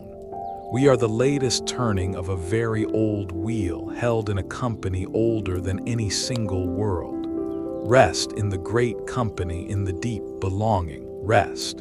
And here, near the last of the lesson, is the gentlest truth of all, and the one to hold with the most tenderness for the Garamantes and for ourselves. They could not see it, and there is no blame in that, only compassion. And in extending that compassion to them, across 3,000 years, we learn quietly to extend it to ourselves. Picture, one last time, an ordinary Garamantian in the Golden Age, drawing water from the channel on an ordinary morning. That person was doing nothing wrong. They were living their life, feeding their family, drawing the water that had always flowed, exactly as their parents and grandparents had, exactly as any of us would. They had no instrument that could measure the level of an aquifer 100 feet down. They had no science of hydrology, no long record of other fallen worlds, no way whatsoever to perceive the slow, deep arithmetic that would, centuries after their own death, undo their descendants. They could not see it. It was, quite literally, invisible to them, below the ground, below their knowledge, below the threshold of anything a single human life could register. And so there is no place in this story for judgment, no smug looking back at the foolish ancients who should have known better. They could not have known better. They were doing their honest best with what they could see, which is all any of us ever does. The failure, if we even want to call it that, was not a failure of character or of wisdom. It was a failure of vision, the simple, universal, blameless human limit of not being able to see the slow, the deep, the invisible, the far off. And that limit is not theirs alone. It is ours. It is everyone's. It is what it is to be a creature living inside its own moment, doing its best with what it can see. And when you truly feel that, the blamelessness of the Garamantes, the compassion owed to people who simply could not see what was coming, something softens and turns inward and becomes a kindness toward yourself. For you too are doing your best with what you can see. You too are living inside your own moment, unable to perceive all that is slow and deep and far off.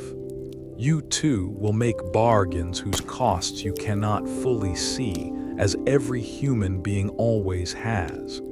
And if the Garamantes deserve compassion rather than blame for that, and they do, then so do you. The same tenderness we extend to them across 3,000 years, we are allowed at last to extend to ourselves.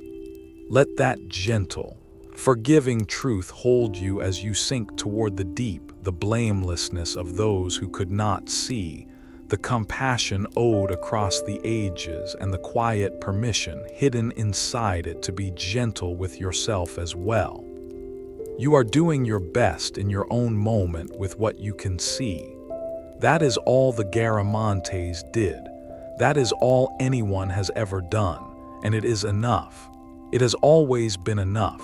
Rest in that deep forgiveness for them and for you. Rest. The water failed, and the green died, and the empire faded into sand. But not everything the Garamantes were was lost. Some things endured, outlived the water, outlived the empire, outlived even the forgetting. And it is worth resting near the end on what those enduring things were, because they are gentler and truer than any kingdom. The idea endured. The Figara, the underground river, the elegant trick of drawing water from the deep with nothing but slope and patience, did not die with the Garamantes. It was known in other lands under other names, and it went on being used in the deserts of Persia and North Africa and beyond for 2,000 years after Garama fell. And in some places it is used still today, watering oases exactly as it watered the Garamantes fields. The specific empire perished, but the human ingenuity that had built it, the idea, the knowledge, the beautiful solution to an impossible problem flowed on, out of the dying civilization and into the wider stream of what human beings know how to do, and it is with us yet. Their genius outlived their kingdom, and the ordinary things endured as they always do, through every fall.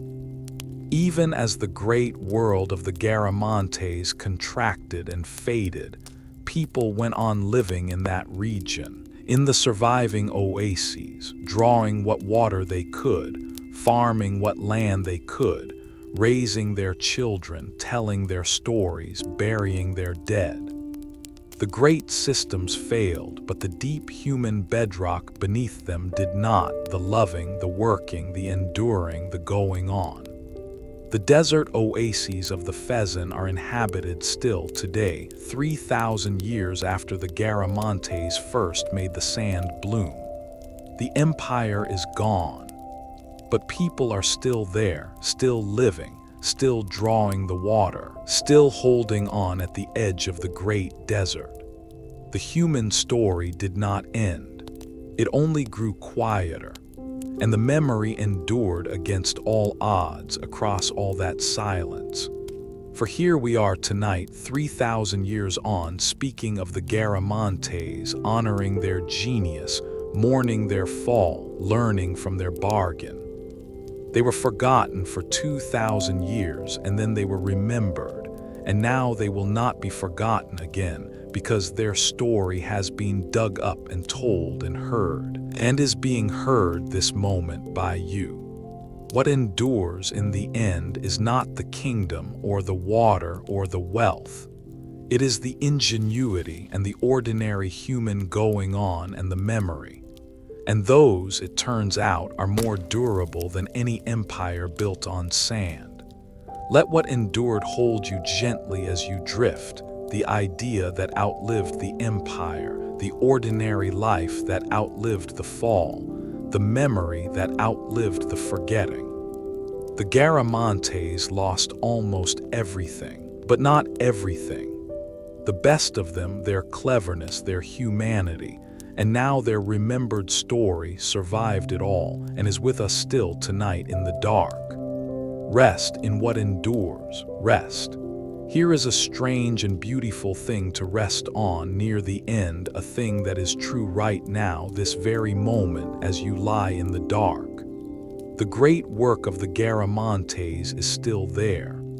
Beneath the sand of the deep Sahara tonight run hundreds of miles of hand-cut tunnel, the fagaras they dug, silent and dry and dark, but they're still threading through the earth exactly where they left them 3,000 years ago. Imagine them in the dark as you drift. The long, narrow passages cut by hand through rock and sand, sloping gently down toward fields that are now only dune. Empty now of water, empty of the diggers who once crawled and toiled in them, empty of everything but sand and silence and the deep desert dark. But there, real, still holding their exquisite, patient slope, hundreds of miles of them radiating out beneath the dead surface, a vast hidden monument to a vanished people, sealed in the earth, waiting as they have waited for 3,000 years in the total dark beneath the sand. There is something almost unbearably moving in it, and something deeply peaceful. All that labor, all those years of digging in the airless dark, all that ingenuity, all that suffering and hope and toil, it did not simply vanish when the Garamantes did. It is still down there. The tunnels still hold the shape of their determination, the record of their impossible effort printed into the earth itself. Walk any stretch of that deep desert today, and somewhere beneath your feet, quite likely, runs one of their hidden rivers, dry now, dark now, but there, the largest and least known monument any of these vanished peoples ever left, hidden not in the sky but in the ground, and it will be there long after us. The tunnels have already outlasted their makers by 3,000 years. They will outlast us by more. Long after everything we know is gone, the fagaras of the Garamantes will still run, silent and dark beneath the patient sand, a ghost of underground rivers, the fossilized shape of an ancient hope, kept forever in the deep, dry earth. There is a strange comfort in imagining that, in knowing that some things we make, made with enough effort and enough love, can last so very long quietly in the dark, whether anyone remembers them or not. Let the hidden rivers hold you as you sink toward the deep, the hundreds of miles of silent tunnel beneath the sand tonight, dark and dry and patient. The great buried work of the Garamantes still there exactly where they left it, 3,000 years on, waiting in the deep, quiet earth. Rest above the hidden rivers in the deep peace of a thing that endures unseen in the dark. Rest. Let us rest near the end in the sheer vastness of the time we have traveled through tonight, because there is a deep and gentle peace in it, in feeling how small a single life or a single worry is against the great slow turning of the ages.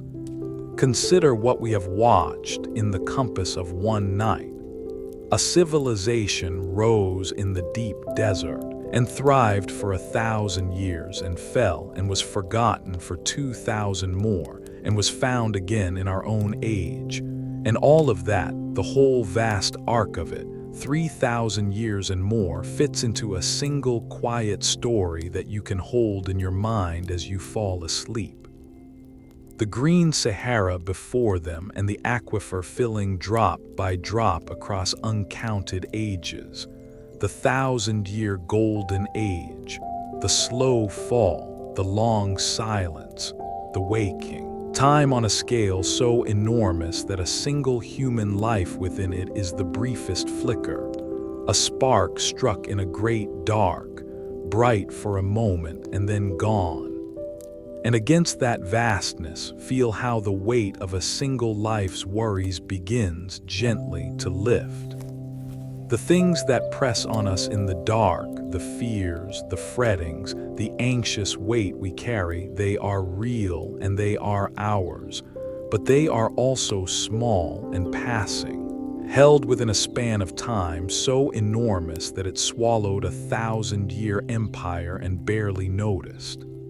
If the mighty Garamantes, who held the impossible desert for 10 centuries, are now a quiet story and a set of tunnels in the sand, then how heavy truly are the worries of one small life on one small night? Not nothing, but not so heavy as they feel. Light enough, perhaps, to set down before sleep. There is no belittling in this, only release. Your life matters. Every life matters. The Garamantes mattered, each one of them. Every ordinary soul who lived and died in the green oasis. But the burdens, the fears that keep us awake, those, the deep past sets gently down for us, dissolving them in a vastness so patient and so kind that it has room for every grief that ever was, and carries them all in time into the same deep quiet that took the golden world and gave it peace at last.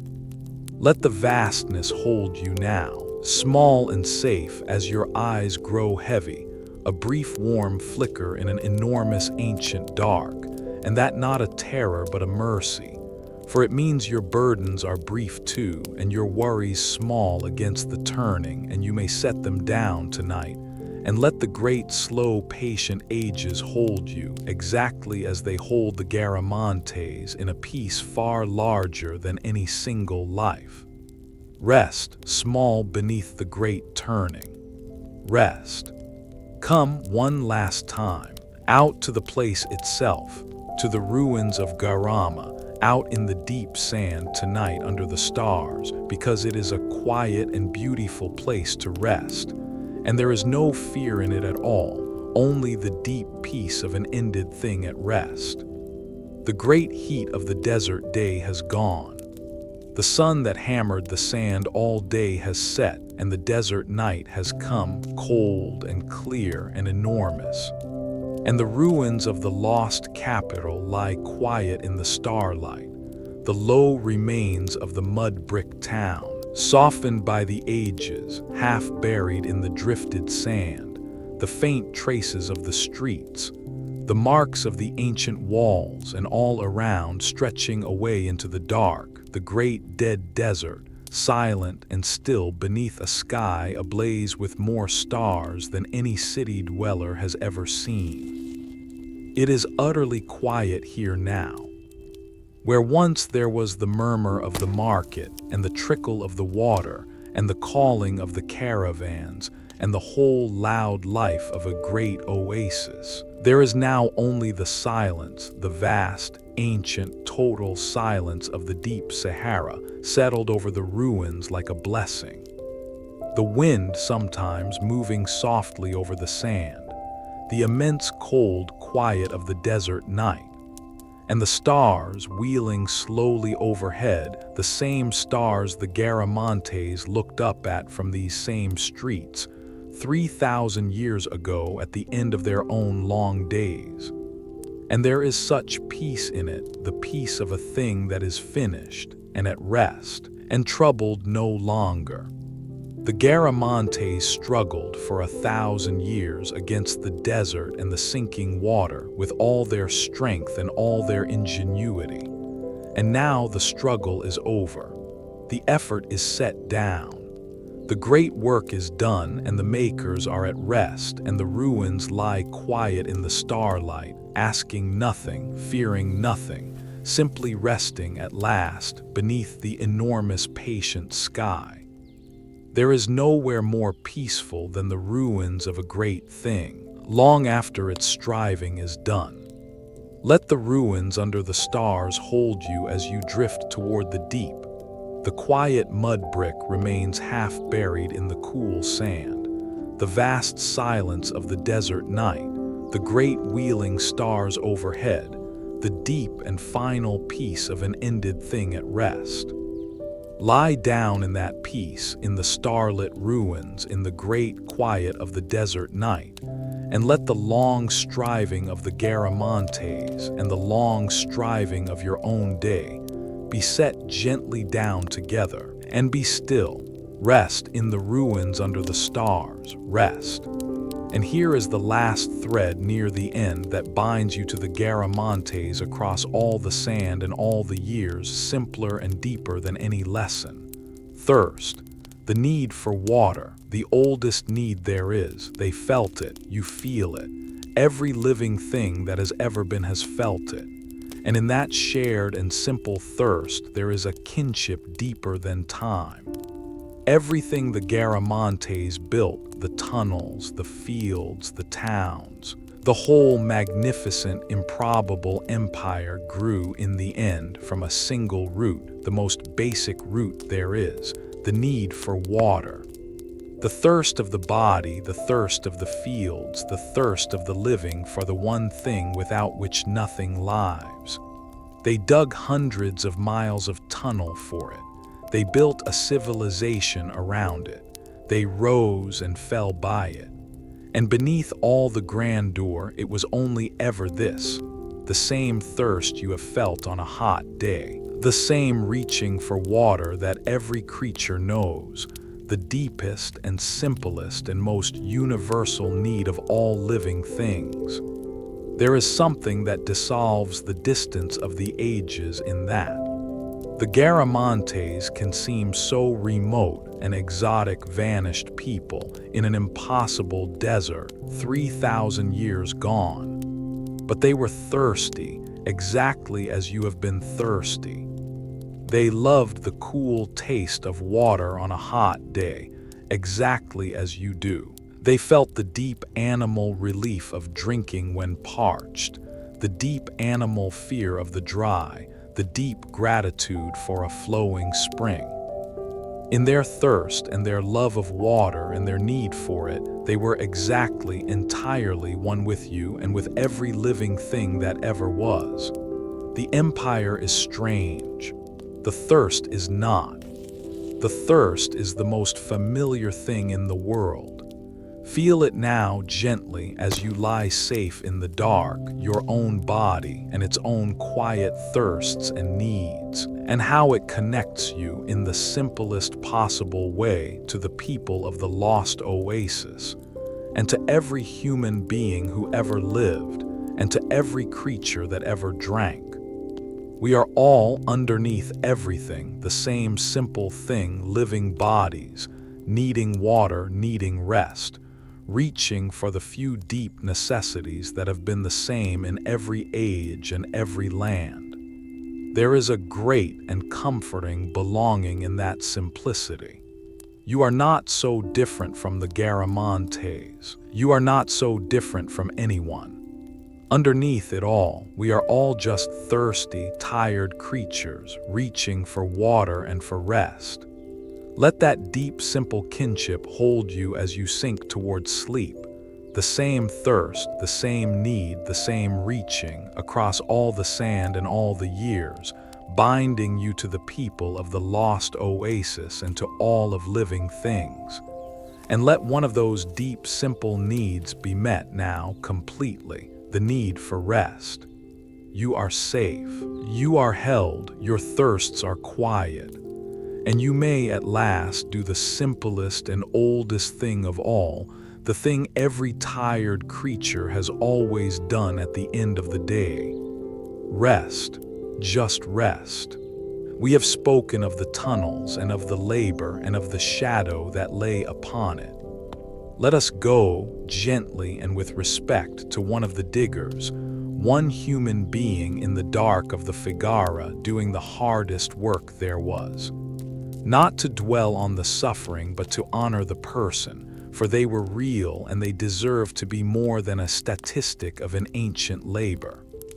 Imagine then a single digger deep in one of the tunnels in the Golden Age. It is dark, utterly dark, but for the small light he carries or the faint glow from the nearest shaft far behind. It is close and hot and airless, the passage barely wide enough to work in, the weight of the whole desert pressing down above. And he works cutting the rock and the packed sand forward inch by inch, filling the baskets with the broken spoil, hauling it back to the shaft to be lifted to the surface far above. It is brutal and it is dangerous and it is his day, and it has been his day for a long time. And yet, for even here we can find the human, and must his mind surely did not stay in the dark. The body works, the mind wanders, as every laboring mind has always wandered, away from the toil into whatever light it can find. Perhaps he thought of the surface of the sun he would climb back into at the end of the shift, harsh as it was, of the green oasis and the water his labor would bring to it, of a face he loved waiting for him above, of some small ordinary hope, a meal, a rest, a moment of shade. Even in the deepest and darkest and hardest labor, the human spirit finds somewhere to go, some light to hold, some small warmth to carry through the dark. It always has. We do not know his name, we never will. We do not even know for certain whether he was enslaved or free, whether he chose this labor or was forced to it, though we fear the answer. But he was a person, whole and real, with a whole inner life, hopes and fears and loves, and a mind that wandered as he worked, exactly like yours. And whatever the hardness of his days, he was part of one of the great works of the ancient world. His hands and thousands of hands like his made the green paradise possible. The water flowed because of what he did in the dark. That is worth honoring gently tonight, the nameless digger and all like him, and the whole vast human labor, light and shadow both, that made the impossible desert bloom. Let the digger in the dark hold you with respect and tenderness as you drift the hard hidden labor, the wandering mind finding its small lights, the nameless real person at the root of the wonder. Honor him and then let him rest, for he has been at peace for 3,000 years and his work still runs silent beneath the sand. Rest in respect for the diggers in the dark. Rest. Now come up out of the dark into the light and the shade, to something gentle, to a child growing up in the green oasis in the golden age, for whom the whole improbable paradise was simply the ordinary, wonderful world. Imagine a child of Garama, small in the good years. To this child, there is nothing strange or impossible about the oasis at all. It is simply home, the only world there has ever been. The tall date palms are simply the trees, the way trees are. The flowing water in the channels is simply the water, always there, cool and endless, to splash in and drink from and be scolded for playing in. The green shade is simply the shade. The dead desert beyond the last trees is simply the edge of the world. The frightening, bright emptiness where the grown-ups say you must not wander, but which has nothing to do with the safe, green heart of things where life is lived. And what a world it is for a child, the dense green paradise, packed with life and water in the middle of the great gold nothing, climbing the palms for dates, chasing the goats through the shade, splashing in the cool fallage on a blazing afternoon, watching the caravans come in, laden with wonders from the ends of the earth, falling asleep at night to the sound of the water running in the channels and the wind in the palm fronds, safe in a mud brick house in the green town, with the whole terrible desert held at bay beyond the trees. To be a child in the oasis must have been, in its way, a kind of magic, a small green paradise, and the whole of it simply, unquestionably home. And the child, of course, has no idea that the water is a finite inheritance, sinking year by year in the deep dark. No idea that the paradise is doomed, that the green will one day retreat, that the grandchildren's grandchildren will not play here, because there will be no here to play in. The child knows only the wonder, the safety, the ordinary magic of a green world that is simply and forever home. And there is something almost unbearably tender in that innocence. The child of the green, utterly at home in a paradise that is quietly, invisibly, already beginning to end. Let the child of the green hold you gently as you sink, splashing in the cool water, climbing the palms, safe in the green shade while the desert waits beyond the trees, utterly at home in the ordinary magic of the oasis, with no shadow on any of it. Let the child have the paradise whole and unspoiled forever in this one held moment. And let your own inner child tonight be as safe and as at home and as free of every shadow held in the green beside the flowing water at rest. Rest with the child of the green. Rest. Let us go back once to a moment of pure joy, to the very beginning, to the day a new figara was finished and the water first came, and a new piece of green was born from the dead sand. For behind all the labor and all the loss, there were moments of triumph, and this was the greatest of them. Imagine it. A new tunnel, dug over months or years, reaching at last deep enough into the water-bearing rock.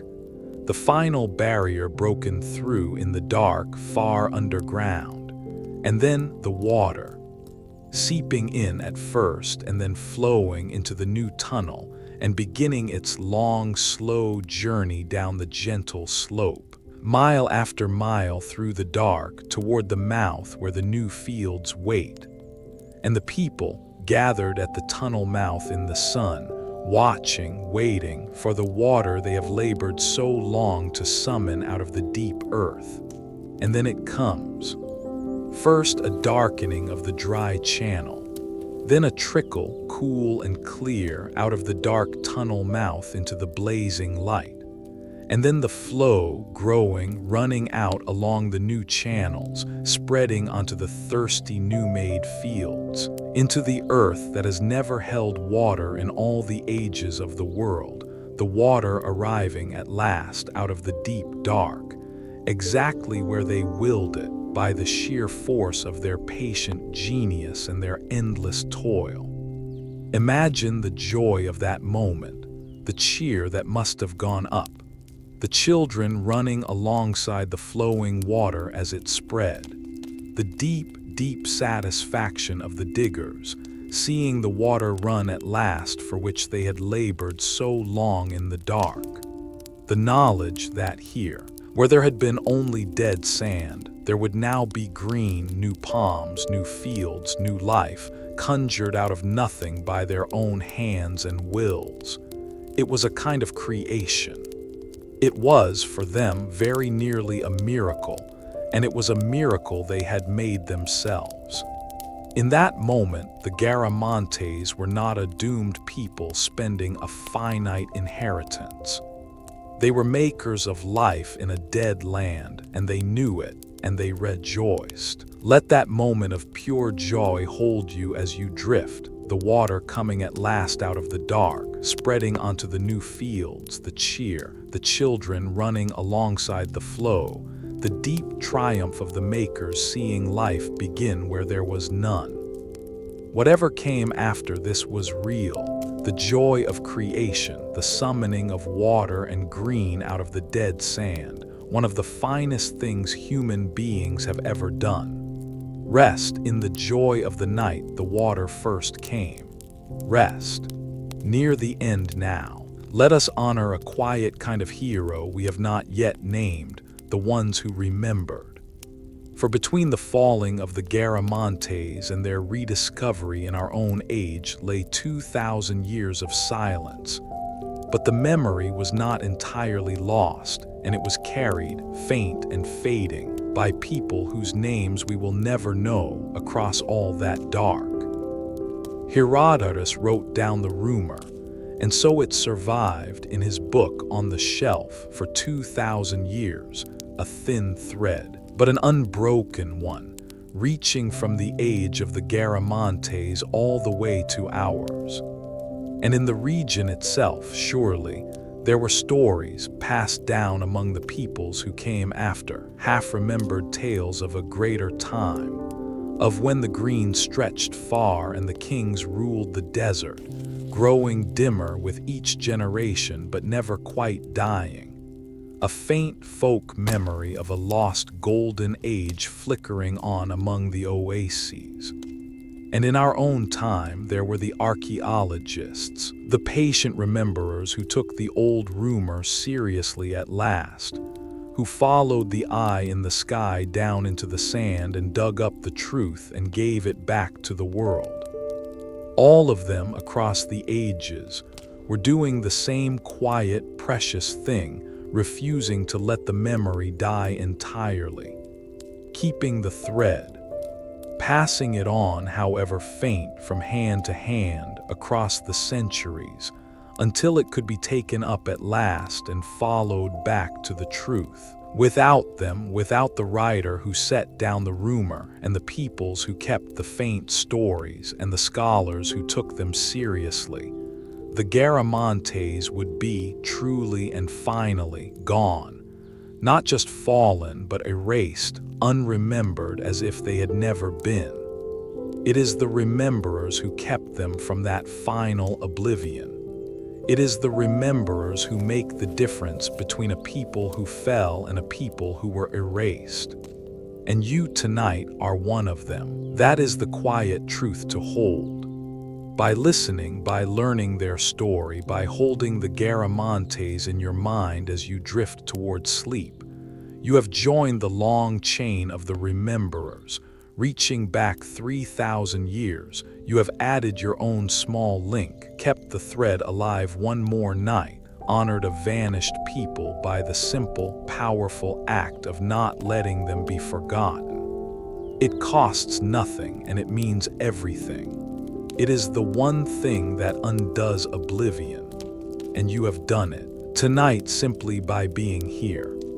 Let that quiet honor hold you as you sink toward the deep, the long chain of the rememberers, the faint thread kept alive across 2,000 years of silence, and your own small place in it now, keeping a vanished people from the final dark simply by holding their story as you fall asleep.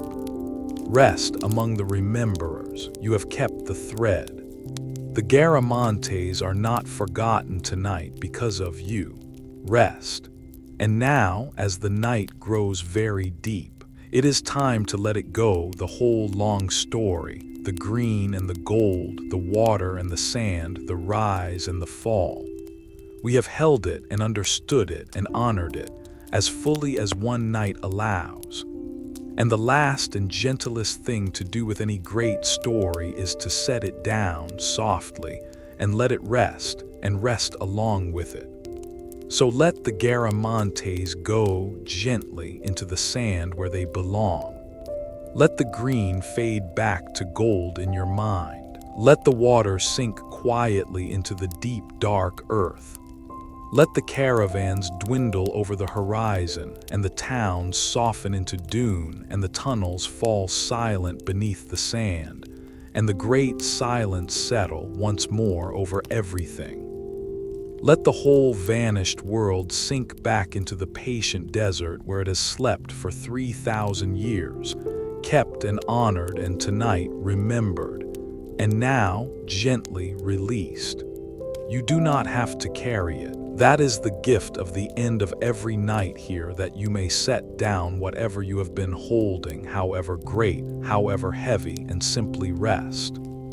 The fall of the Garamantes is 3,000 years done. Its lessons are gathered. Its people are at peace beneath the sand. And you have given it everything it needed from you tonight, your attention, your wonder, your remembering, your care. That is enough. That is complete. You may let it go. And in letting it go, feel how much lighter you become. All the weight of the story, the loss, the fall, the sinking water, the great sad bargain. You can lay it all down now into the deep, kind dark and keep only the quiet comfort underneath it. That they were real and remarkable. That nothing truly kept is ever finally lost. That the ordinary human things endure through every ending, that we are not alone and not the first, and that you, small and safe beneath the great turning, may rest. Let the Garamantes go gently into the desert and let yourself go with them down and down towards sleep. There is nothing left to hold. There is nothing left to understand.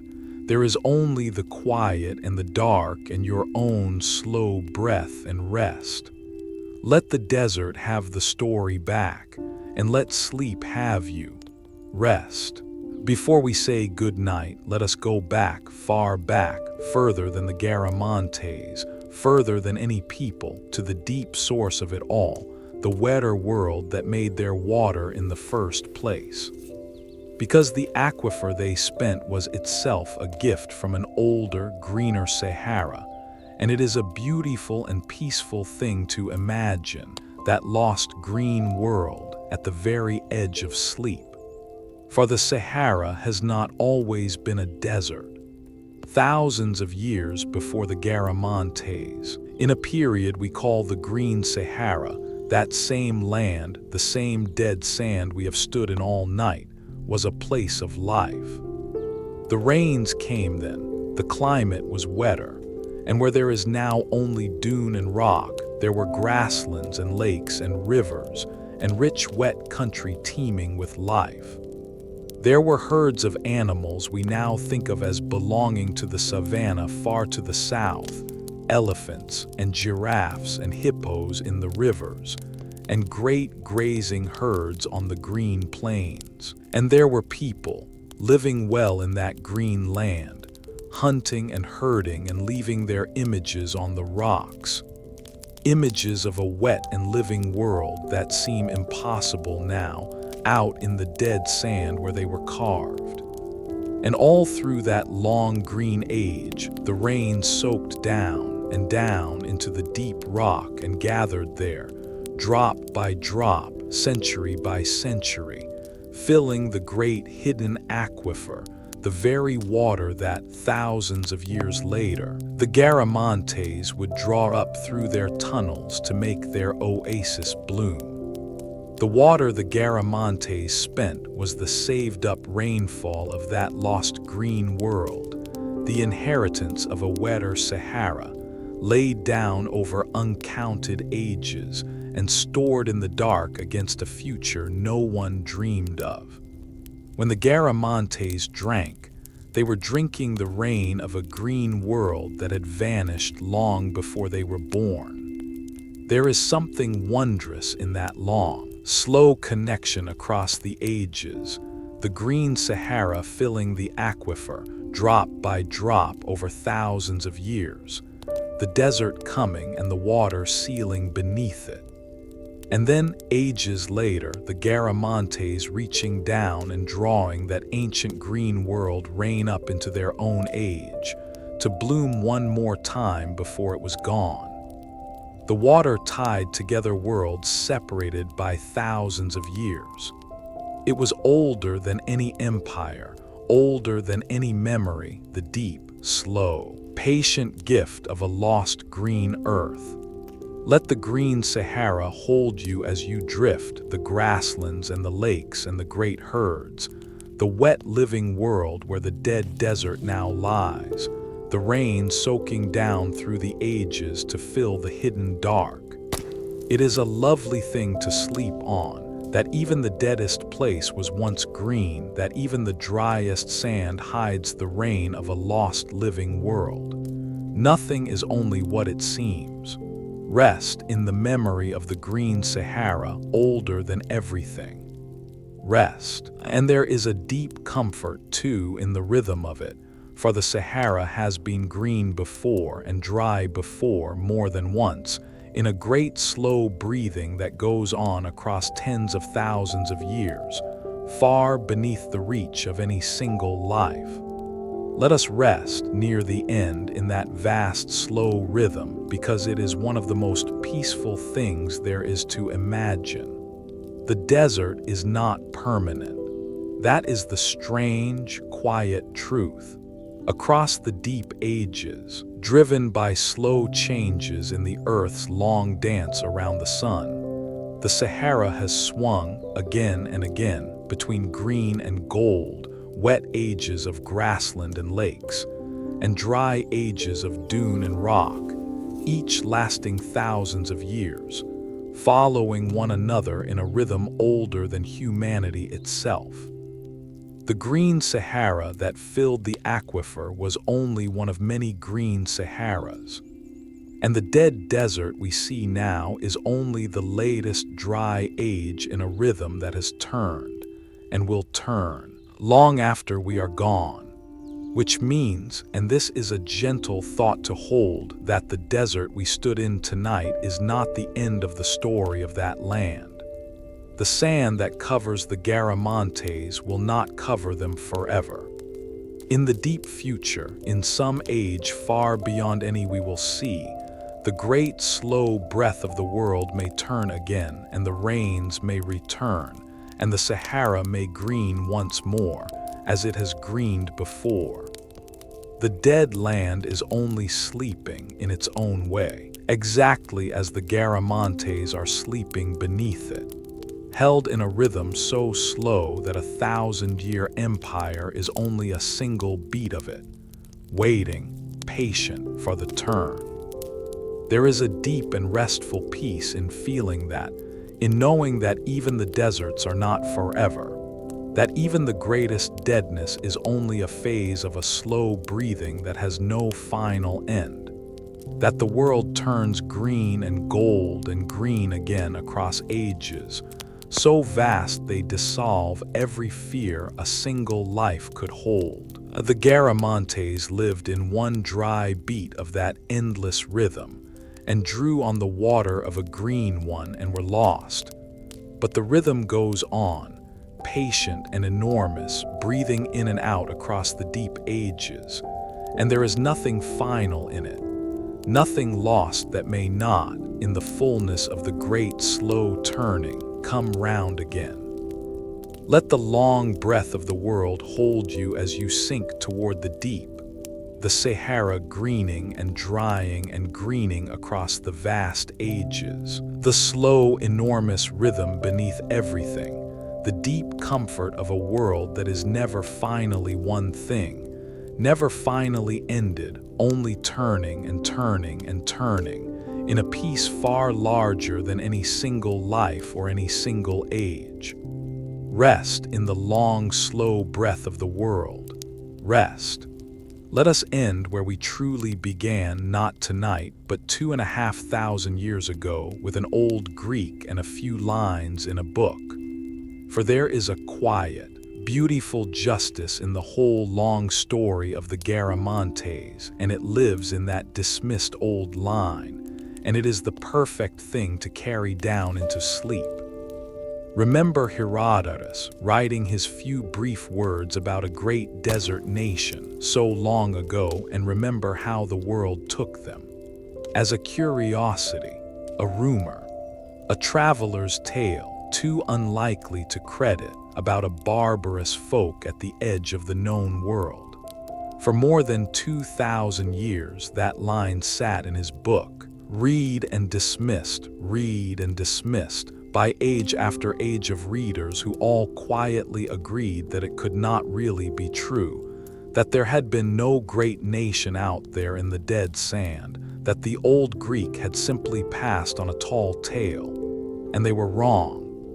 Every one of them for 2,000 years was wrong. The line was true. There had been a great nation in the deep desert, exactly as Herodotus said, greater and stranger and more astonishing than even he had known. And in our own age, at last, someone looked and dug and proved it, and the dismissed old line, the rumor no one believed, was vindicated across 2,500 years. Herodotus was right. The Garamantes were real. The impossible was true. And the proof had been sitting there in plain words on the shelf the whole time, waiting only for someone at last to believe it enough to go and look. There is a deep and gentle hope in that, and it is the truest note to end on. It means that the truth can wait, that a thing can be dismissed and doubted and disbelieved for 2,000 years and still be true, and still in the end be proven and honored and known. It means that being forgotten is not being erased, and being disbelieved is not being wrong, and that the patient truth, buried in an old book or buried in the sand, will keep and wait and come round at last to its vindication, however long the road. The Garamantes waited 2,500 years to be believed, and they were believed at last. The line was read and understood and known to be true at last. Let that quiet vindication hold you as the night closes and sleep draws near, the dismissed old line, true all along, waiting 2,000 years in the pages and the sand and proven at last. The deep hope that nothing true is ever finally lost, that the patient truth always in the end comes round. Rest. With the line read at last and the impossible proven true, and the long-doubted Garamantes honored at last across all the ages. Rest.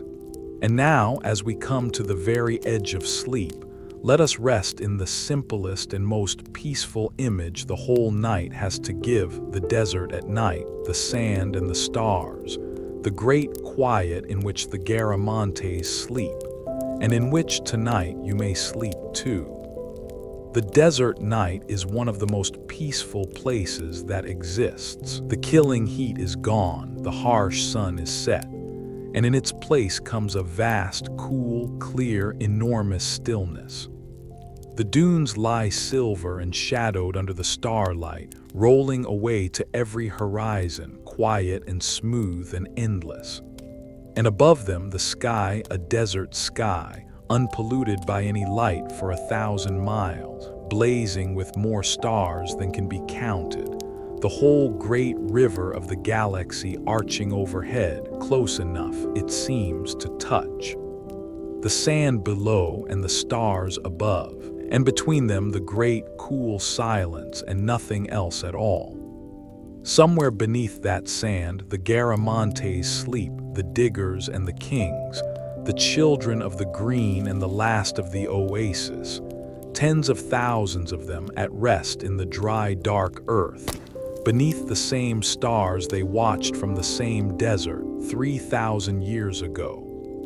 And their tunnels sleep beneath the sand, and their towns and their whole lost world, quiet and kept and peaceful in the deep. The desert holds them gently now, all their striving done, all their thirst quenched at last in the long rest, beneath the sand and the stars.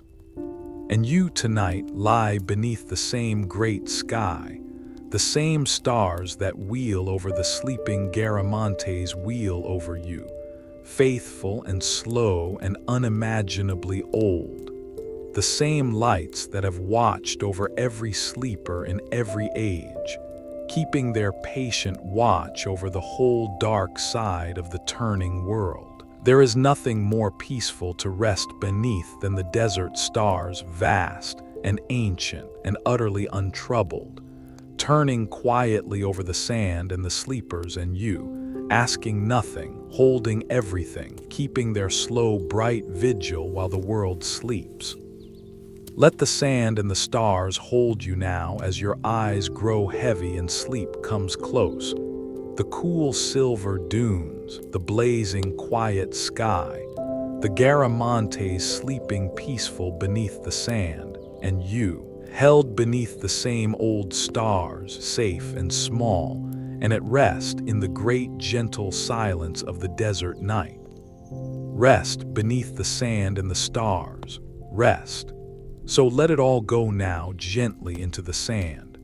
The green and the gold, the water and the thirst, the rise and the fall, the whole lost world of the Garamantes. Let them sink back into the patient desert where they have slept for 3,000 years, kept and honored and tonight remembered and now softly released. Thank you for spending this long night with me, out in the great sand sea and down among the buried. If you drifted off somewhere in the green oasis or beside the flowing water or beneath the desert stars, then it worked and I am glad and you needed no ending. And if you are still here at the very last, then let these be the words you keep. Nothing truly kept is ever finally lost. The patient truth always comes round at last, and the deserts themselves are not forever. For even the deadest sand once was green and may be green again. You have kept a vanished people from the dark tonight simply by remembering them. That is no small thing. That is perhaps the only thing that lasts. There is another lost world on another shore in another age waiting in the next Codex. Another wonder and another mystery for another night, but not now. Now there is only this, the quiet room, the soft dark, the desert sleeping under the stars, and you safe and small and held and finally completely at rest. Let your breath go long and slow and easy, and let go. Nothing kept is ever lost. Even the sand was once green. Sleep now. The desert will keep everything until morning.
you.